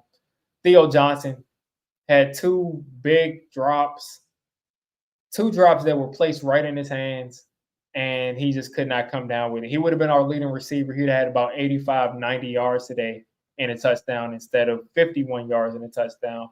But you live and you learn. He's a rookie. I think he'll get better, and I think he'll be a tight end that's going to be good for us for a while. It depends to see how good, but he's got all the potential in the world. So Theo Johnson, keep on the lookout for him. Slay got a concussion today, it looked like, and it made sense because when I was looking at things, Darius Slayton recovered that fumble that he forced. You know, it ended up being down, but he forced a fumble, and he picked up the ball, and he just started looking around. So he probably was confused of like, where am I? So that's why he didn't just run with the ball. Yeah, I mean, other than that, Wan'Dale Robinson managed to have 4 targets on 3 catches for 10 yards. I mean, Wan'Dale Robinson continues to take up space on this field, and his average yards per catch is consistently at about 3 yards. We're using Wan'Dale Robinson as an extension of the run game, and he gets no yak whatsoever. He's always 2 yards away from the line of scrimmage. We're not using him correctly. And anytime the ball is above this guy's head, he just does not know what to do. He just cannot jump for it. He can't catch it. Like he's 5'8" or 5'7", and he's too tiny of a target out there. Like he honestly is too small of a target out there. And I'm just starting to realize it more and more every week. As far as defense goes, Micah McFadden had 11 total tackles. Okereke had 9. These guys are empty calories. These guys are empty calories. They were out of place in coverage. They missed a bunch of tackles. They were getting guys running through them after they made contact. We were getting about 3 or 4 yards after contact for both of these linebackers. They're empty calories. They got a bunch of tackles. They're going to look good at the end of the season. I don't care what PFF says about Micah McFadden. He is a liability tackling people. He cannot tackle. That's what a linebacker – when I think of a linebacker, the first thing I think of is tackling, and he's a liability. So it looks like we may need 2 new linebackers next year, even though this looked like a strength coming into the season. Dex had 6 total tackles. He was getting pressure all day, but if your guys have to keep contained on the edge and there's not really a ferocious rush off the edge, it doesn't matter if you're pushing the pocket. He just can backpedal. Cordell Flott, solid game, bad penalty today that ended up getting them points, but solid game from Cordell Flott, him coming back. Adoree Jackson had a nice couple plays. But, if I had to summarize this game, I would just say, listen, Commanders came out. We could not stop them on there. We could not stop their offense at all. We couldn't stop their offense the last time. We couldn't stop it this time. The calls were about even both ways. And, we just couldn't stop their offense. Couldn't get off the field. 3rd down, 4th down. It just didn't work out for us. And our offense, while they played well enough to win the game, Dable calling that 2-point conversion was ridiculous the first time, and then he had to do it the second time, and I think that just killed the momentum both times. So yeah, that was annoying, but the offense I think was solid. It was some nice play designs at times from Dable, but the defense just played. They would have if our offense had been scoring quickly, this defense would not have been able to stop the Commanders from putting up like 35, 40 points. So, we just this game just shows, that Jaden Daniels is on a completely different level than what we have. And he's just so calm back there. He's so relaxed. I wanted Jaden Daniels on the Giants in the worst way. Once I realized we weren't going to be able to get Caleb, he's my college LSU quarterback. Malik Neighbors and him were going back and forth. I mean, we might need to tighten that up, Lee. I mean, Malik Neighbors might need to tighten that up of trying to have trash talk with Jaden Daniels on the sideline while his team is like trying to get strategy in for the next play. He also reversed field after he was trash talking with Jaden Daniels, where he was trying to do some hero ball stuff. It's like, man, like I know that's your best friend.